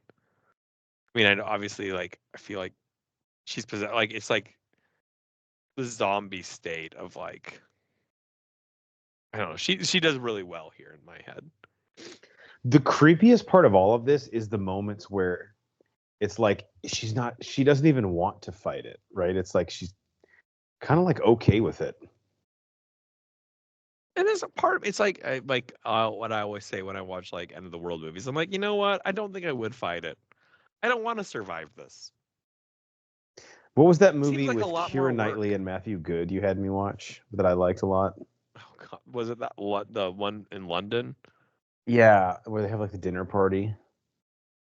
That movie was so depressing. Oh, this is like we're getting the first scene of them interacting. Yes, Does he have Riz or what? Oh my God. the most. It is in your nature. Like his like aura. He's a vibes guy. By the way, you can buy this coat at Sephora if you're interested. Ooh, how much? Is it on discount now that winter's ending? Like, can If we you get have to a little ask, bit of a price? it's out of your price range. I'm gonna Yeah. say this is the time. It's like buying Christmas decorations now. You get it at a discount. Yeah, you're losing money if you don't buy it now. I just feel like girls at the end of the day still like a guy with confidence. And Orlok, like, is he the hottest guy? No, but it's like he reeks of confidence. And the girls like a guy who knows what they want. He's got confidence in spades. She's like intrigued. She's like, oh my gosh, you're a bad boy, aren't you? Oh my God, my mom would Definitely. fucking hate you. A Silent Night was that movie, by the way. Oh, that's what it was. Which there's another movie with Joel Kinnaman of the same name where he just kills a bunch of people on Christmas Eve as a secret agent. It's pretty sick. Yeah. There's where she's like, That he happens. actually signed his name. Well, it was an e-signature, but it will hold up in court. Yes. E-signatures absolutely do hold up in court. I will tell you that. That is Oh yeah, absolutely they true. have to. It'd be insane if they didn't. I actually had to explain. Like, this is not a joke. This happened yesterday. I had to explain that to one of my clients yesterday. I have a clause in every contract I put in, and so does every other lawyer. Like in a contract saying like the contracts will be signed separately, right? Like, and it still at the end of the day creates one contract. Yeah. And she was like, "What does this mean?" I was like, "Well, that means that we're gonna send them the contract, and they're either gonna print it and sign it, or they're gonna e-sign it." And we're like, basically, it's not like the old days where we all get together in a room and sign one document. Yeah, like I'm She's like, flying into "Oh." New Orleans just to sign a piece Yeah. of paper. God, like nothing is hotter than a girl coming right up to your lips and going, "You cannot She's like, love." oh my God, you're over 6 feet. I am, yes. Like, come on, she's into him. Like, you can't tell me she's not. She's gonna be like, "But you got to trim those fingernails because that is not gonna The work." best part would be the sequel movie where it's like 10 years later and they're out at a restaurant. He's like, go ahead. My wife's going to order for me. She knows what I like so much. Not the garlic fries. I abhor you. We don't use the word abhor enough. Yeah, so he can't love, but he can abhor. I mean, come on. Pick one. I love any Banner knows this. This is why part of the reason why I love any Christmas Carol adaptation. Anytime someone lays out like a day's plan, like you have 3 days for this. This is going to happen the next 2 nights. But also, I love that he's like, "But this is the first night." Like, wait, what? How? That's weird, though. So give you 3 nights, but this one doesn't count. So it's starting tomorrow? No, it's not. This technically Nope. is night 1. So really, he's giving you 2 nights. Don't call it 3. He's like, give me a piece of paper. I'll draw it out for you. It'll make much more sense. I love contract law. I love drafting contracts. So I live for this. He does. Like the him sucking the blood. I'm saying this 90% jokingly. I do feel like it's a bit of a metaphor for like legalese because a lot of this movie is based on a contract. You know what? That is my next squad blog. How this is a legal again. Please do that. That would be a about great how one. This is my favorite legal drama. No, this is going to be why this is a legal movie. And they signed the contract. Yeah, like, this was actually like a really disturbing scene to me. Yeah, no, that's fucked up.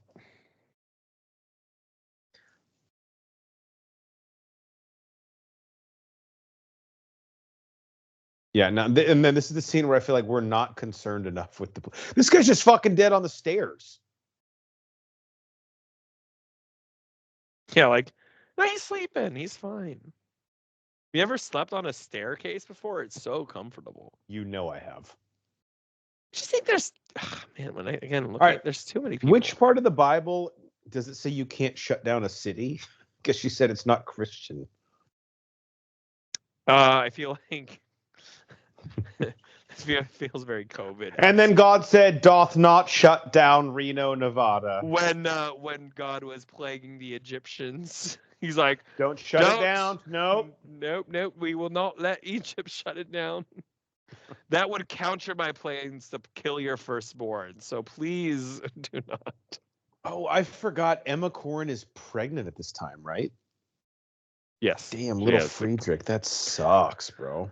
I don't want to get ahead of ourselves, but I gotta respect Eggers for his ability to kill children. That's a quote that will live in Bro Force Squad infamy. I respect Eggers. Okay, let's be honest. Even as horror hounds, that is a very rare thing in children and dogs. Yeah. And yes, some movies do it. Hereditary did it. Some other, that scene, Jesus Christ. That scene. I'm just saying, if you're gonna kill a kid, do that. Just fucking go for it. Or what I should say, and I know we're not there yet, so I highly doubt anyone who is listening to this is watching this for the first time. That'd be really weird. And if you are, I don't have any special group against you, but like you are an incredible person for that. But I guess really it's not to kill kids, right? Like kids have been killed in horror movies plenty of times. To show kids being killed.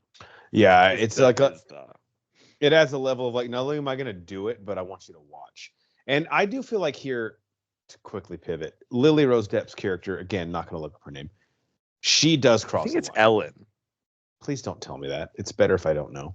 I didn't tell. I said I think. Like I'm not giving you the answer. Because Aaron Taylor Johnson's like, look, bitch, I've been pretty patient, and I just lost my wife and my unborn child. Now is not really the time to lecture me. And he's done Especially- nothing but like, Yeah, and I give him a little I still defense feel like here. he underreacts here, if I'm being honest. Or he's like, oh my God, I'm free. I'm going to go to New Orleans next week. I am going to get so much pussy. That's a nice coat. It's a very nice pea coat. A little, a little open at the end, but Dude, back then it just sucked because like you could never be comfortable, dude. Like I feel like you had to No. sleep in a fucking suit and tie. There was no such thing as like wearing sweatpants around the house, or like I wear my running shorts like every fucking day. It's like I always say to my students, kids now, and this is going to sound like I'm yelling at the clouds thing. I'm not necessarily complaining because I'm jealous, but they literally wear pajamas to school. Okay. And I ask them, I'm like, when you guys get home, what do you change into to get comfortable? Like you're in what I would change into. yeah.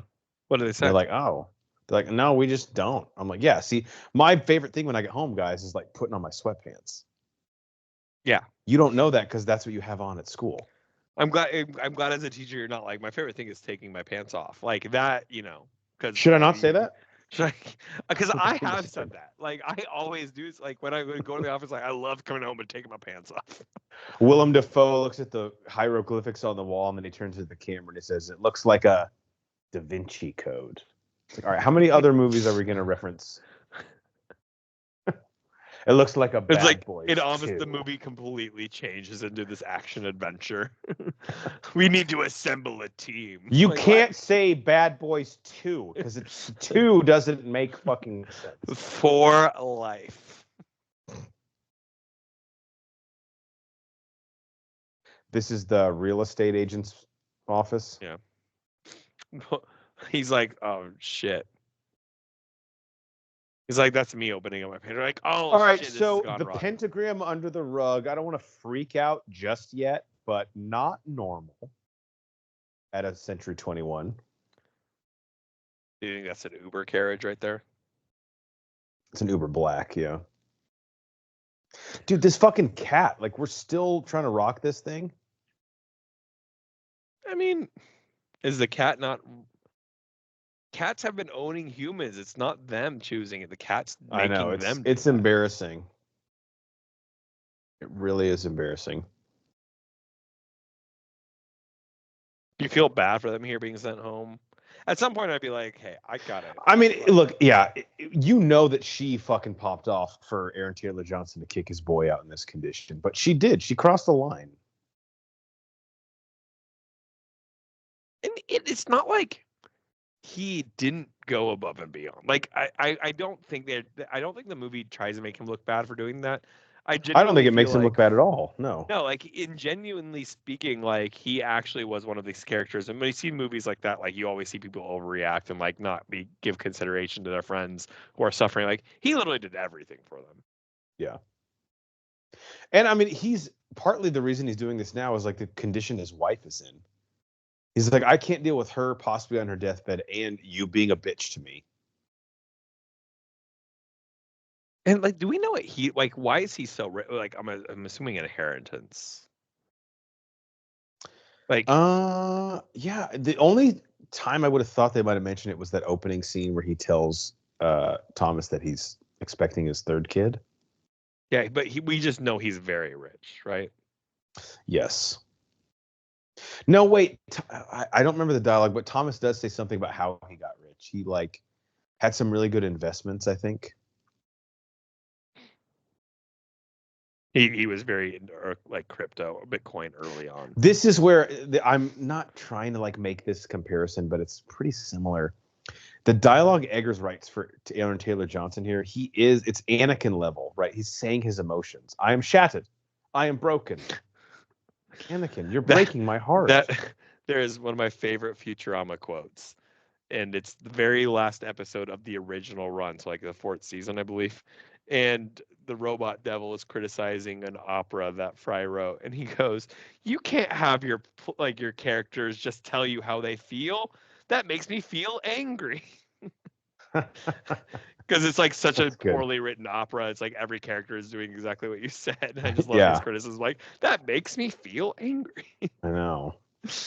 I've never written anything worth a shit, but Yeah, it is. It almost feels like you either painted into a corner, or you're like, I don't understand my own character. When you say stuff like, "I am upset," I do my heart not is like what broken. is happening. Yeah, Like, show us, don't tell us. yeah. That's the motto of the pod. That's what we've been saying for 8 years. But it was the first scene doesn't have to be the best scene, but it needs to set the tone. I mean, to set the tone, right? And then Geiger would ding the bell. Bing. Who shaved Nicholas Holt?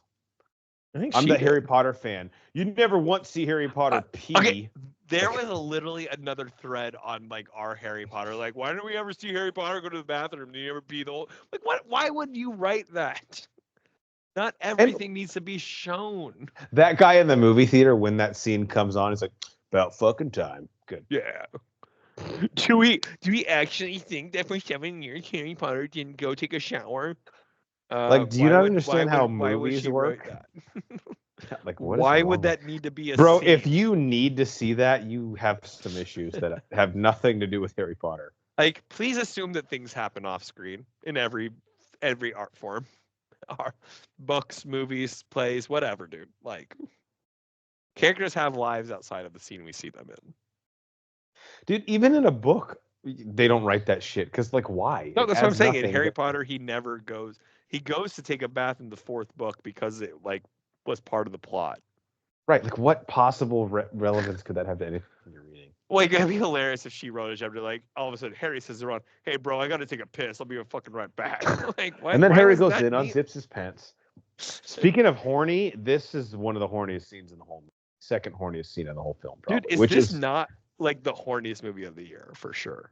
It is, and it's kind of cool. They also like- say pray a lot back in the day. Yeah. Pray, what are you saying? Like, Trey Just, like, had ripping- a lot of. She's ripping into him, and then she's like, the only way it'll be okay is if you, like, kind of do sex on me right now. Like, I need to get fucked. Okay, I can oblige if you. I mean, I guess you're my wife, and you're kind of hot to me. She's like this so, girl yeah. at a bar. She's like, oh, if only when someone would have sex with me right now. I'd be like, I can't. Oh, not you. No, you're like a brother. Like, Ugh, I wish I could meet a guy like you. I'm a guy like me. I like this is so like I made a joke with my wife. I was like, ain't this a woman? You promised to write me every day. And did you I even was think about kind me of when you were in that having castle? my blood sucked. And What the fuck? I will say Nicholas Holt is like stuff that I've grown to appreciate from actors. He's really good at, like, the awkward standing there pose. I feel that's his natural state. I know. The director's like, actually, you know what? Don't change anything. That's good. That's fucking great. Is she like crumping here? Like, it's like incredible. This is where, as we've done the pod longer, I want to just hear, like, what were Egger's director's notes right here? Like, what's he telling her to do? I don't know, but it's working. Yeah. He's like, pretend you're a shake weight, but also a horny one. Okay, yeah. And then I've been this Hulk horny Hogan. before, Hulk though. Hogan. Have you ever like start shaking in the room like I need to bang and then just rip your clothes off? Yeah, and then then you think WCW Yeah. superstar. Why will you not have sex with me? Yeah, I'm like, you know what you're doing? Like, that'd be funny if he's like, you know what you're doing is not working for me. I feel a lot of pressure. Like, You know, it'd be really fucked up if this is like the audition scene they made people do. Like, can I not just, like, read a dialogue heavy scene? I was so Sorry, we need the Hulk scared Hogan. Yeah. she was going to bite her tongue off right there. Yeah, like that when I would've watched been- it for the first time, I was like, please. I remember saying, please don't bite your tongue off. Please. Oh, Don't bite your because this tongue is off." one of those films that will go there. They're like, oh, we'll fucking do it. Yeah. Yeah, like this scene is horny. Like I'm like, damn, okay. Yeah, it's the horniest movie of the year. I mean, non-porn, obviously. Non-porn. Well, no, What if- including porn. That's what I Including want porn. the Academy to have. Horniest movie, non-porn category. It's the American Film. What is it? AF what awards? Got to give them respect. They're in the same sphere as us. I mean, they just went for it. No foreplay at all. It was And it cannot be easy. Again, another old timey thing to get through all those layers of clothes. Absolutely not. I think back then it was designed to. That was birth control. Was just what we wore like out to work. It doesn't. She's like, let him see our love. I'm like, I don't know that he would interpret that as love. So that was like a vision he just had. I think they were showing. No, I think like who Nosferatu. So is this Orlok like butting in, basically like in Back to the I think Future? he's like being very like offended. He's like, what the fuck? Imagine being able to know like the girl that you're into is banging another guy and just like. Orlok was like playing FIFA online. He's like, actually, hang on, I gotta come back. The chick I love is begging for her husband. He's playing Transylvania FC. Yeah. His career mode. We're a 3 out of 10, but it's fine. It's fine. I'm gonna build him into something. We have to play a very defensive mindset because our forwards are slow as fuck. But we play from the back. We counterattack. What can I say? People hate it, but I over the top through ball twice a game and it works. But the guy on the headset's like, oh, okay, so like, are you gonna forfeit? He's like, your mom. He's like, what the hell? What the fuck? Yeah, I fucked your mom the last night. Oh, Nosferatu was like, I can't handle this. Hey, that's fucked up, man. I also love how, and I'm not criticizing the plot device here, but like in these movies, it's like, you know what? I just found the excerpt from the book that deals with the exact weird fucking situation we're dealing with. That is interesting. I did not realize that would be here. And there's an illustration, which is perfect. If you're so paranoid you're sleeping with a gun, your wife shaking you 11 times should also wake you up. And again, we're back to black and white, and I didn't even notice it first. I was going to say, I feel like it's so funny. When I wake up from nothing. With a gun. But then huge things never wake me up. I forgot he killed the fucking kids. Yeah, that was what I was alluding to. That's what you're referencing. Okay. Yeah. I thought it was like. I know I was ahead of myself. I said, he literally shows that, and the way Orlok throws the daughter down. Oh my God, dude. Like, the audacity to show that scene. Like, we could have had her discover him at the crime scene or seeing the daughters on the ground. And Egger's doing that. Again, I respect the hell out of. That's this didn't hit me that hard the first time. That's the most mind-blowing scene of the movie. And of course, we spent a lot of time at the gravesite here in the third act because Aaron Taylor Johnson's character comes back like twice. Those are quite insane coffins, by the way. I mean, you're welcome, lats, because that's the workout we're getting right here. Like, Jesus. I just feel like you have to dig so much. You feel for his character. Like, but yeah, that was what I was alluding to earlier about Eggers killing the children on screen. And in natural horror, like, it's like one of the rules: you kill kids off screen. They're referenced. It's impacts everyone. There are movies that have done it and that do it, and maybe it's becoming more common now. But like, truly, to show it is horrifying, and to me respects the feeling of the audience. Exactly. That we are trusted with that experience and truly feel that. And he pulls no punches. Him tossing, like you said, the fucking 4-year-old. Jesus Christ. It's not just like he's sucking the blood of the daughters. The way he discards them like they're trash.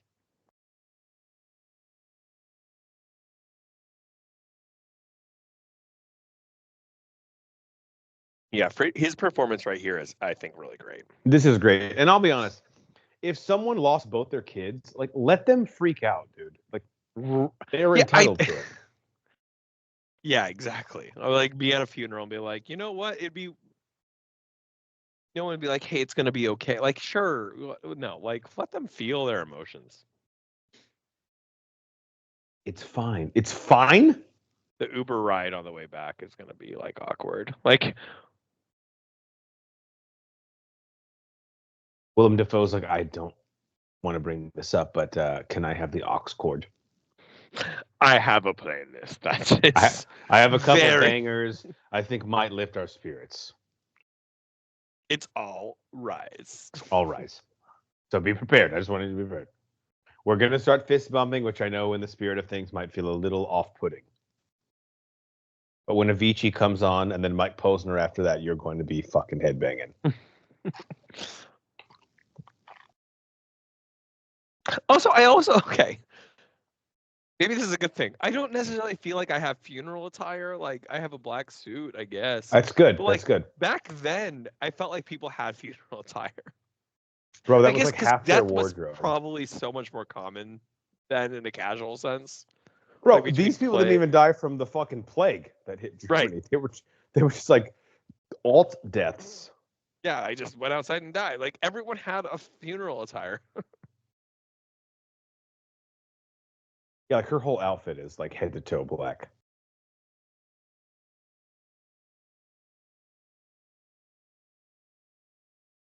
Again, I'm gonna give product like credit to like costume design, production design. It feels like we're on the set of Muppet Christmas Carol, which in my opinion is one of the greatest films of all time. So like anytime you make me feel like you're in that world, You've won. it's great. Yeah, you've won. Like I just want like Fozzie to go through the background. Waka waka. Let's bring back hand kissing. Can I also say like Willem Dafoe? I know we've been doting on him all night and his massive dick. I don't feel like he's actually looks that different from the last 20 years. Dude, not at all. Now, you can take this as a compliment now and an indictment 20 years ago. Look at this shot. Sorry. Look at that shot. Great acting right here. But yeah, when he was in Apocalypse Now, he looks 50, and now he looks 50 also. Yeah. Look at the imagery of both characters here, of these shots of where the camera is on him and where it is on her. It's just with the this snow. Is what sets Eggers apart. Yeah. Yeah. No, visually he's like I told you in a text a few days ago. I think him and Nolan, and they do different things for sure, but 100%. Visually right now they have no equals. And I think I don't know, Eggers in a way is like, considering he's had 4 movies in like 10 years, it's like he's being so choosy with what he's doing. It's almost oh my gosh, who am I thinking of?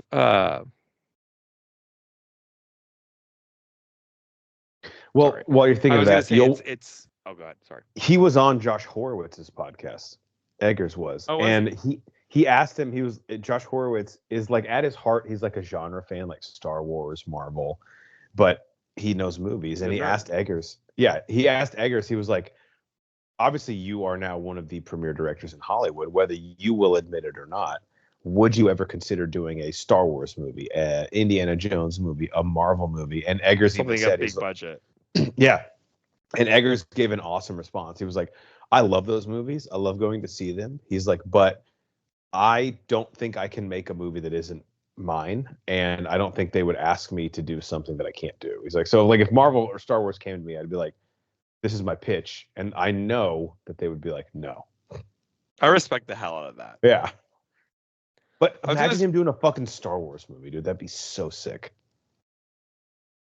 I wasn't gonna say like I'm not saying he should be considered one of the greatest directors yet. Like 4 movies and it's not much, but like I was gonna say like Daniel Day-Lewis, who is considered one of the greatest actors, if not almost by consensus. I would say consensus, but yeah. Like it's hard to argue not, like has always been choosy, right? Like he did a movie at the time before he retired, and we'll see if he comes back. But like I feel like Michael Jordan's like 45, like, and now coming back. Yeah. But Daniel, he did come back as Yoshi in the Mario movie, I always like to say. Which was incredible. It's like they were so choosy, they were almost, were they protecting themselves and their image? Like they never allowed themselves to have a negative felt like, whereas like even Leonardo DiCaprio, or like who in my opinion is like the greatest actor of our generation, or things like that, have done things in their repertoire that haven't been obviously beloved, right? Like whereas Daniel Day-Lewis, it's like literally impossible to be like, all of his movies have been well renowned.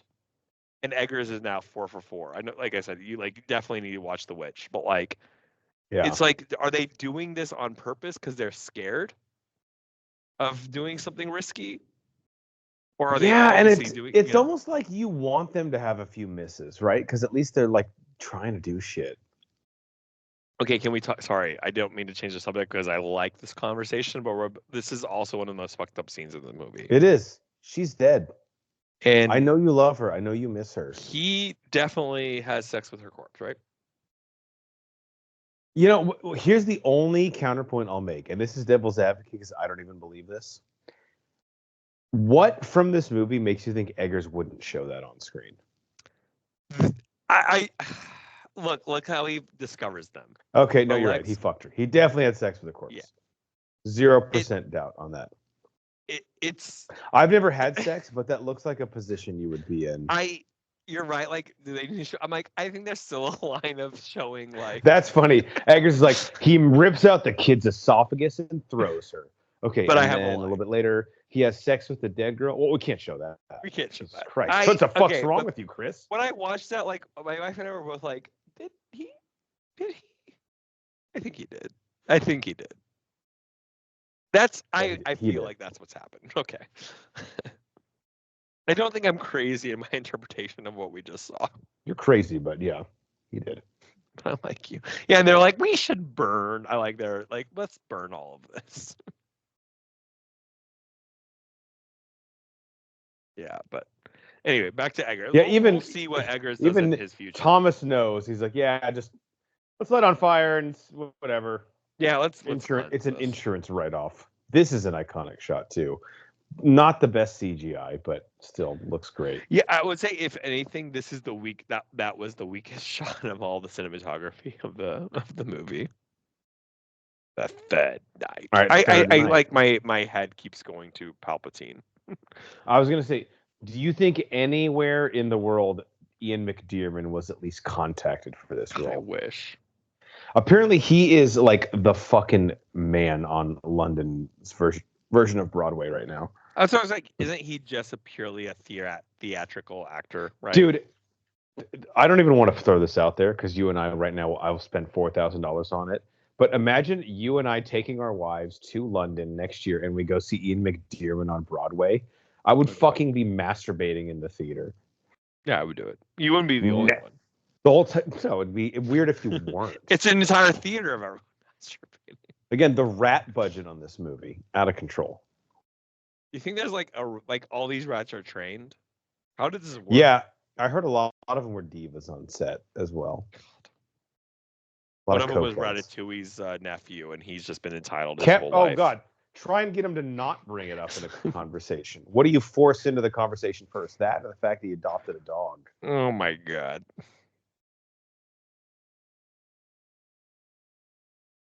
Dude, Defoe, like, that's a real ass torch, and he is fucking wielding that thing. Oh, I love how he stabbed before he knew who the guy was in the coffin. I mean, why would you assume anyone else would be in Look, there? I'm a guy. I'm gonna tell you guys, this is a job interview. First question: I stab first, ask questions later. Look, so if that's not who you're looking to hire, then move on. I wish he was like, "Why did you stab me?" I'd be like, "Why were you in this coffin?" All right, so we both have some questions. We both made mistakes. Look, I was wrong. You were wrong. Also, why are your pants off?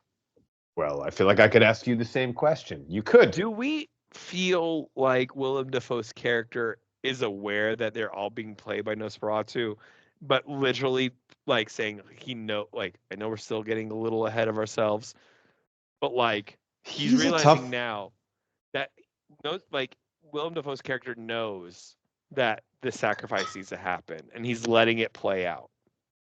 He's a tough one to figure out because if you think about how they got him off his couch originally, he was like the dude who was like, "Oh my God, I've been fucking right this whole time." Right. But now he's that's what I'm saying. Is he like, if I continue to be right, I know how this ends. And that's what I'm saying. Like, is he like, did he lead them there in a sense of like saying like, I know this shit isn't gonna work, and I need this to play out. Like I want to say yes, but part of it.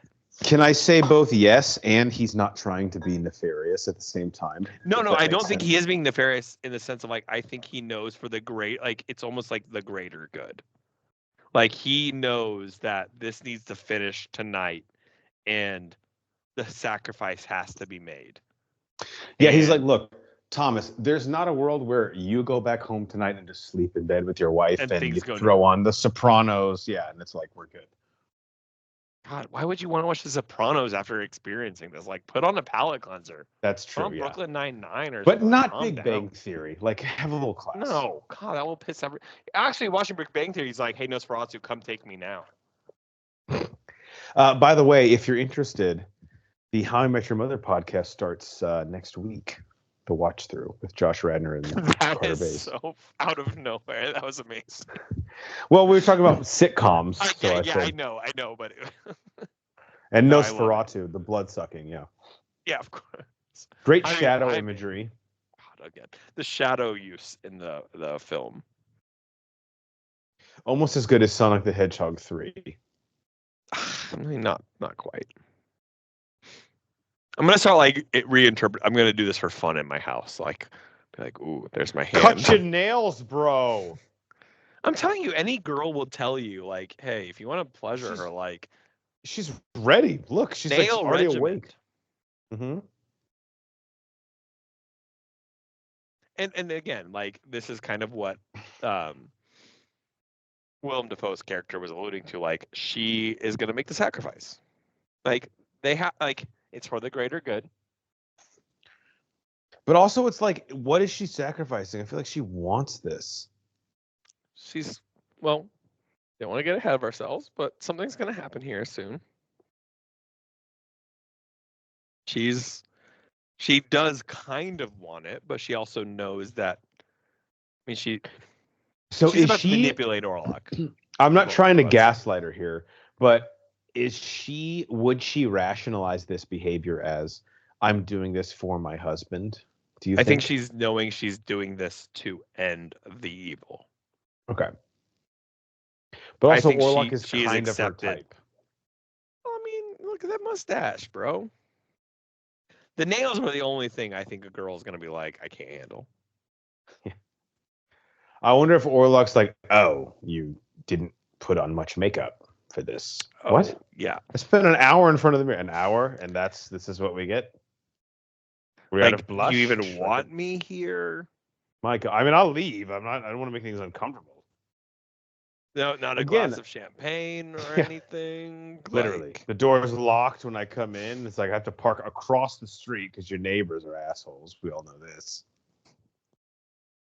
Like, I feel like Orlok here is like feeling like his obsession with her, but he's like scared. He's like, something else is going on, but he cannot. Right. He's like, this is too. He's like, look, I've seen myself. This is too easy. And yeah, she's obviously given up herself to him. But yeah, which makes him like a little inherently suspicious. Yeah. But he cannot resist. And, you know, who could? The heart wants what it wants. And he says he can't love, but we know he can. He's loving right now. Not with that attitude, Orlok. It's okay to let yourself be happy. And so my interpretation was almost this was set up between Willem Dafoe's character and Ellen's. Like, I feel like he distracted them, taking them away because he knew Thomas would never let her to do what she's doing. But he knew that her sacrificing herself was the only way to end right. this. And is that basically like his conversation with her when they get out of the carriage? Yes. That's how I took it. So like, Willem Dafoe, he distracted Thomas. Willem Dafoe actually has a great stance to play where he's like, look, I don't have a dog in this fight. I like you guys, but this is how this has to fucking end. So you tell me if you're on board or not. Yeah, and her right now saying more. Like, Orlok now is noticing the sun is coming up. But he can't help himself. So infatuated. Yeah. So I think that's also he's the guy in Vegas who's won 3 straight parlays. Like, fuck. Yeah. We're letting Vegas I wonder how much the timing that's taken, like the buildup over the years, has driven Orlok to his desire to like not stop. And he was so obsessed he realizes 4 or 5 hours has gone on. He's like, fuck. That is, I think, one of the themes of the movie is like basically like giving in to your desires at the expense of everything else. It's like a drug analogy, whatever. There was a hilarious there was a hilarious like thing on Twitter that was like, what if they made this scene right now? Oh my god, the like the color, the light. This is the brightest the movie's been. Yeah. And Orlok, and not an accident.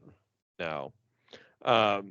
Someone posted like, it's amazing about this film is that she sacrificed herself by distracting Orlok to like be killed by the light, and he didn't realize it was happening. And everyone's like commenting like, yeah, dude, we all saw the movie. Like that is not what? That was not hard imagery. That's not imagery. That's the literal That's scene. clearly what happened. Hey, wasn't it cool? Did you guys notice in Endgame when all the Avengers came back? Like, I don't know if you guys got that. When Tony Stark said, "I am Iron Man." Holy shit, he did do that. That was very subtle. But it's like yeah, everyone. That's the point Nicholas of the Holt's scene. Like, you cheated on me. Like, well, she that's what you get from this. Good, he didn't realize the time. We've all been. That's what you get from this. You think Thomas here is like, what the fuck? Like, you got with this guy? I don't want to be that guy, but Thomas at a bar 2 months from now, like trying to pick up a chick, he's like, I don't want any sympathy, but let me tell you what happened to my ex-wife, who's dead. But it works. By the way. It works. By the way, she's dead. I don't know if I mentioned that organically. Oh, she saved everyone's life by fucking this vampire. It's whatever. So I have to deal with that every day. So but I got a house to myself, you know, like. And then I got a mansion that I also sold to Count Orlok, which, by the way, they said was unsellable, this mansion. So, like, yeah. So we got Willem Dafoe's character, like, basically be like, yeah. That to me confirmed what he did. Like, he was in on it with her. Thomas was not. But the fucking cat. There's the cat. I don't get the cat imagery. And, like. And here he is in a mirror again. I don't know. The mirror is something. Everything is something. And nothing. Wow. Whoa. What the fuck? And nothing at the same time. Yeah, I mean, this is all of us after like 4 gin and tonics. Fucking Nosferatu. Nosferatu. Wow. Nosferatu 2024. I do think it would be fun to do the OG one. Have we ever done a silent film? No. I don't think so. Should we be silent the whole time? Yeah, I mean, that would be a great commentary, right? I think the oldest movie we've done is Wizard of Oz. By the way, can I just say, Peacock for me is recommending now to start Nosferatu extended edition. So you want me to watch the same movie but with 4 extra minutes? What is the 4 minutes? So I had read a little bit on IMDb. Most of it, and I don't want to say this because it's going to kind of interest you, but mostly all of it, it said is Orlok stuff. All right, we're keeping the party going. Let's go. I know, that's what I'm saying. Commentary. I was afraid to say that. The sequel. I would imagine, though, the easiest place to add Orlok stuff is when Thomas goes to his castle to like sign the contract. Like, how many contracts do you have? 1. Now addendum 3. Exhibit A. 2. This is fucking great. How did they cut this? Why? This is amazing. It's essential. No, it's you don't even understand the movie without it's this. Orlok in law school taking contracts class. Professor. What is consideration? What percentage of grade is this final? You must have parties to offer and accept with consideration. For attendance, do we have to sign in on the sheet, or is there an assignment we may submit that will suffice? See, now I want to watch it. So, if it's him in college, then yeah. If it's like at his intro to law school, Count Orlok, the like origin story. He like leans over to the chick next to him, like, just FYI, I am so hungover from party. Of course, you should come again next time we drink. All right, that's Nosferatu 2024. Yeah. Cycly, lot to unpack. Okay, a few things as the horror hounds. Number one, I think vampire movies, what has interested me the last few years, lots of different takes on it. What do you think about what Eggers was able to do here? Honestly, I liked it more in the second watch. Same, I actually. felt that, so the first watch I was more obsessed with the imagery, cinematography, costume design, like all the things I was talking about. I think I was almost enamored with that the first watch, that I kind of got distracted by the other things. Watching it the second time, I really appreciated it. Like, I actually felt like the film was disjointed the first time I watched it. I didn't feel like that this time. Yeah, I think it got. I don't know what I gave it. I gave it at least 4 stars. It's getting at least a half-star bump on a second watch. I think just talking through it with you, I like. This is gonna sound really pretentious. I got a lot more of it. I did too, and I think it, like, in a way, I was able to accept the deeper meanings within scenes, the deeper intentions. It sounds really pretentious, and sometimes I look at a film or any art form as being like pretentious enough to be like, okay, go fuck yourself, right? Like, get over yourself. Yeah. I don't think this movie and what Eggers intended is like the things that they were doing in the background is pretentious in the douchey self. Like, it was an artistic way of doing it where we appreciated what it was offering. And this is like exactly what you need to study to show how to do it properly. I think that's his skill as a director. Like, aside from the aesthetic stuff and like some of the great dialogue he writes, which I know you're like, well, that's like 50% of the movie, is he can make a quote unquote art film, but it's so accessible. Like, you can watch it and not feel like he's talking over you or like he thinks he's smarter than you. Like, even just the shit you mentioned with the mirror at the end with Willem Dafoe, I'm like, God damn it. I almost want to watch this a third time to be like, what am I missing out on again? But it's not like in an annoying way where it's like over my head. It's like he rewards you for watching it more and more. Exactly. It's not pretentious to the point to where it judges you for not getting it. It's pretentious in the way, like, it's not pretentious in my opinion, but it's in the way it's like encouraging you to watch more and interpret more, and not like you're never wrong, but it's like it's already like pointing you in a direction. And it takes a while to realize that because it takes appreciation of certain things. And I already like it's already started for me. Like, I don't know if you kept your screen going, but I'm already 3 minutes into the extended edition, and I'm like, maybe I will watch I'm it. on the credits still. Yeah, you're fucking freak. But yeah, to your point, I think he like this is the best compliment I can give to a director. After I watch his movie, I feel like I know more about film. Yeah, 100%. Like, he's teaching me as opposed to like telling me. That makes sense. And there's a difference between, and I'm going to bring up his name, and I know it's going to be controversial because I love some of his movies. No, I wish. Good, thank God. Wes Anderson. And yeah. Some Early of his Wes movies, I was in on. Oh yeah, yes. There's a level of pretentiousness that is like almost condescending, and to the point to like, well, I'm gonna make you not like it, and it's your fault for not liking it. Versus being so artistically beautiful and hard to interpret because of what it's actually doing. And I feel like that's the difference. And at least where Eggers is at in his career, where like maybe someone like Wes Anderson is trying to replicate what he used to be, and is just not anymore. Again, I know Wes people Anderson who like love turned Wes Anderson. himself into a genre, which has like been really, I think, detrimental to him. Yeah. But he's a genre almost, right? Just be like, natural. Don't think about it. Like, don't go in saying I need this to be this because of this, like, to like confuse people. Yeah, because I feel like he's afraid to make Be a an movie and artist. people are like, "Oh, that wasn't a Wes Anderson movie." Like, what the fuck Be does that an mean? artist. Do what it feels.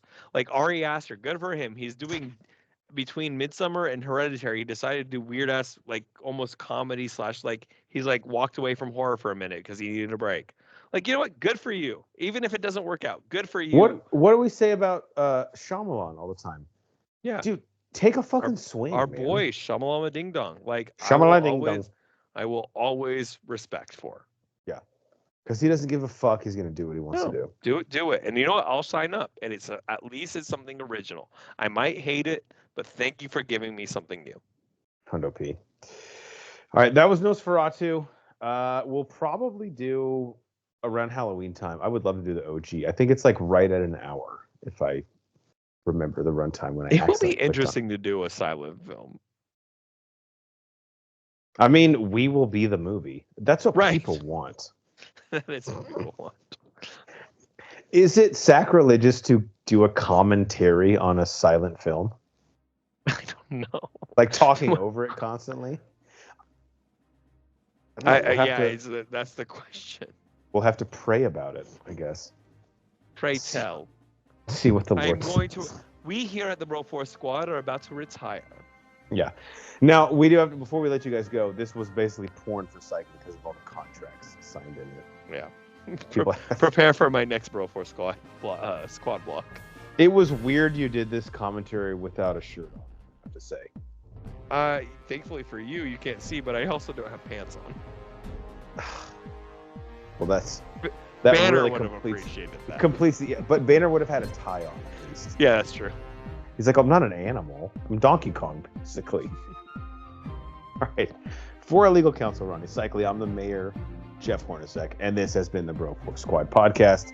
Thank you guys for joining us. Check out all of the stuff we post on YouTube, Amazon Music, Apple Podcasts, iHeartRadio, anywhere you find stuff, Broforce Squad, 3 separate words, and go to our website, broforcesquad.com. We have everything we've ever posted there on our archive.org link and our squad blog, which Cycli will soon be writing a legalese rendition of Nosferatu. Till next time, we'll see you at the movies.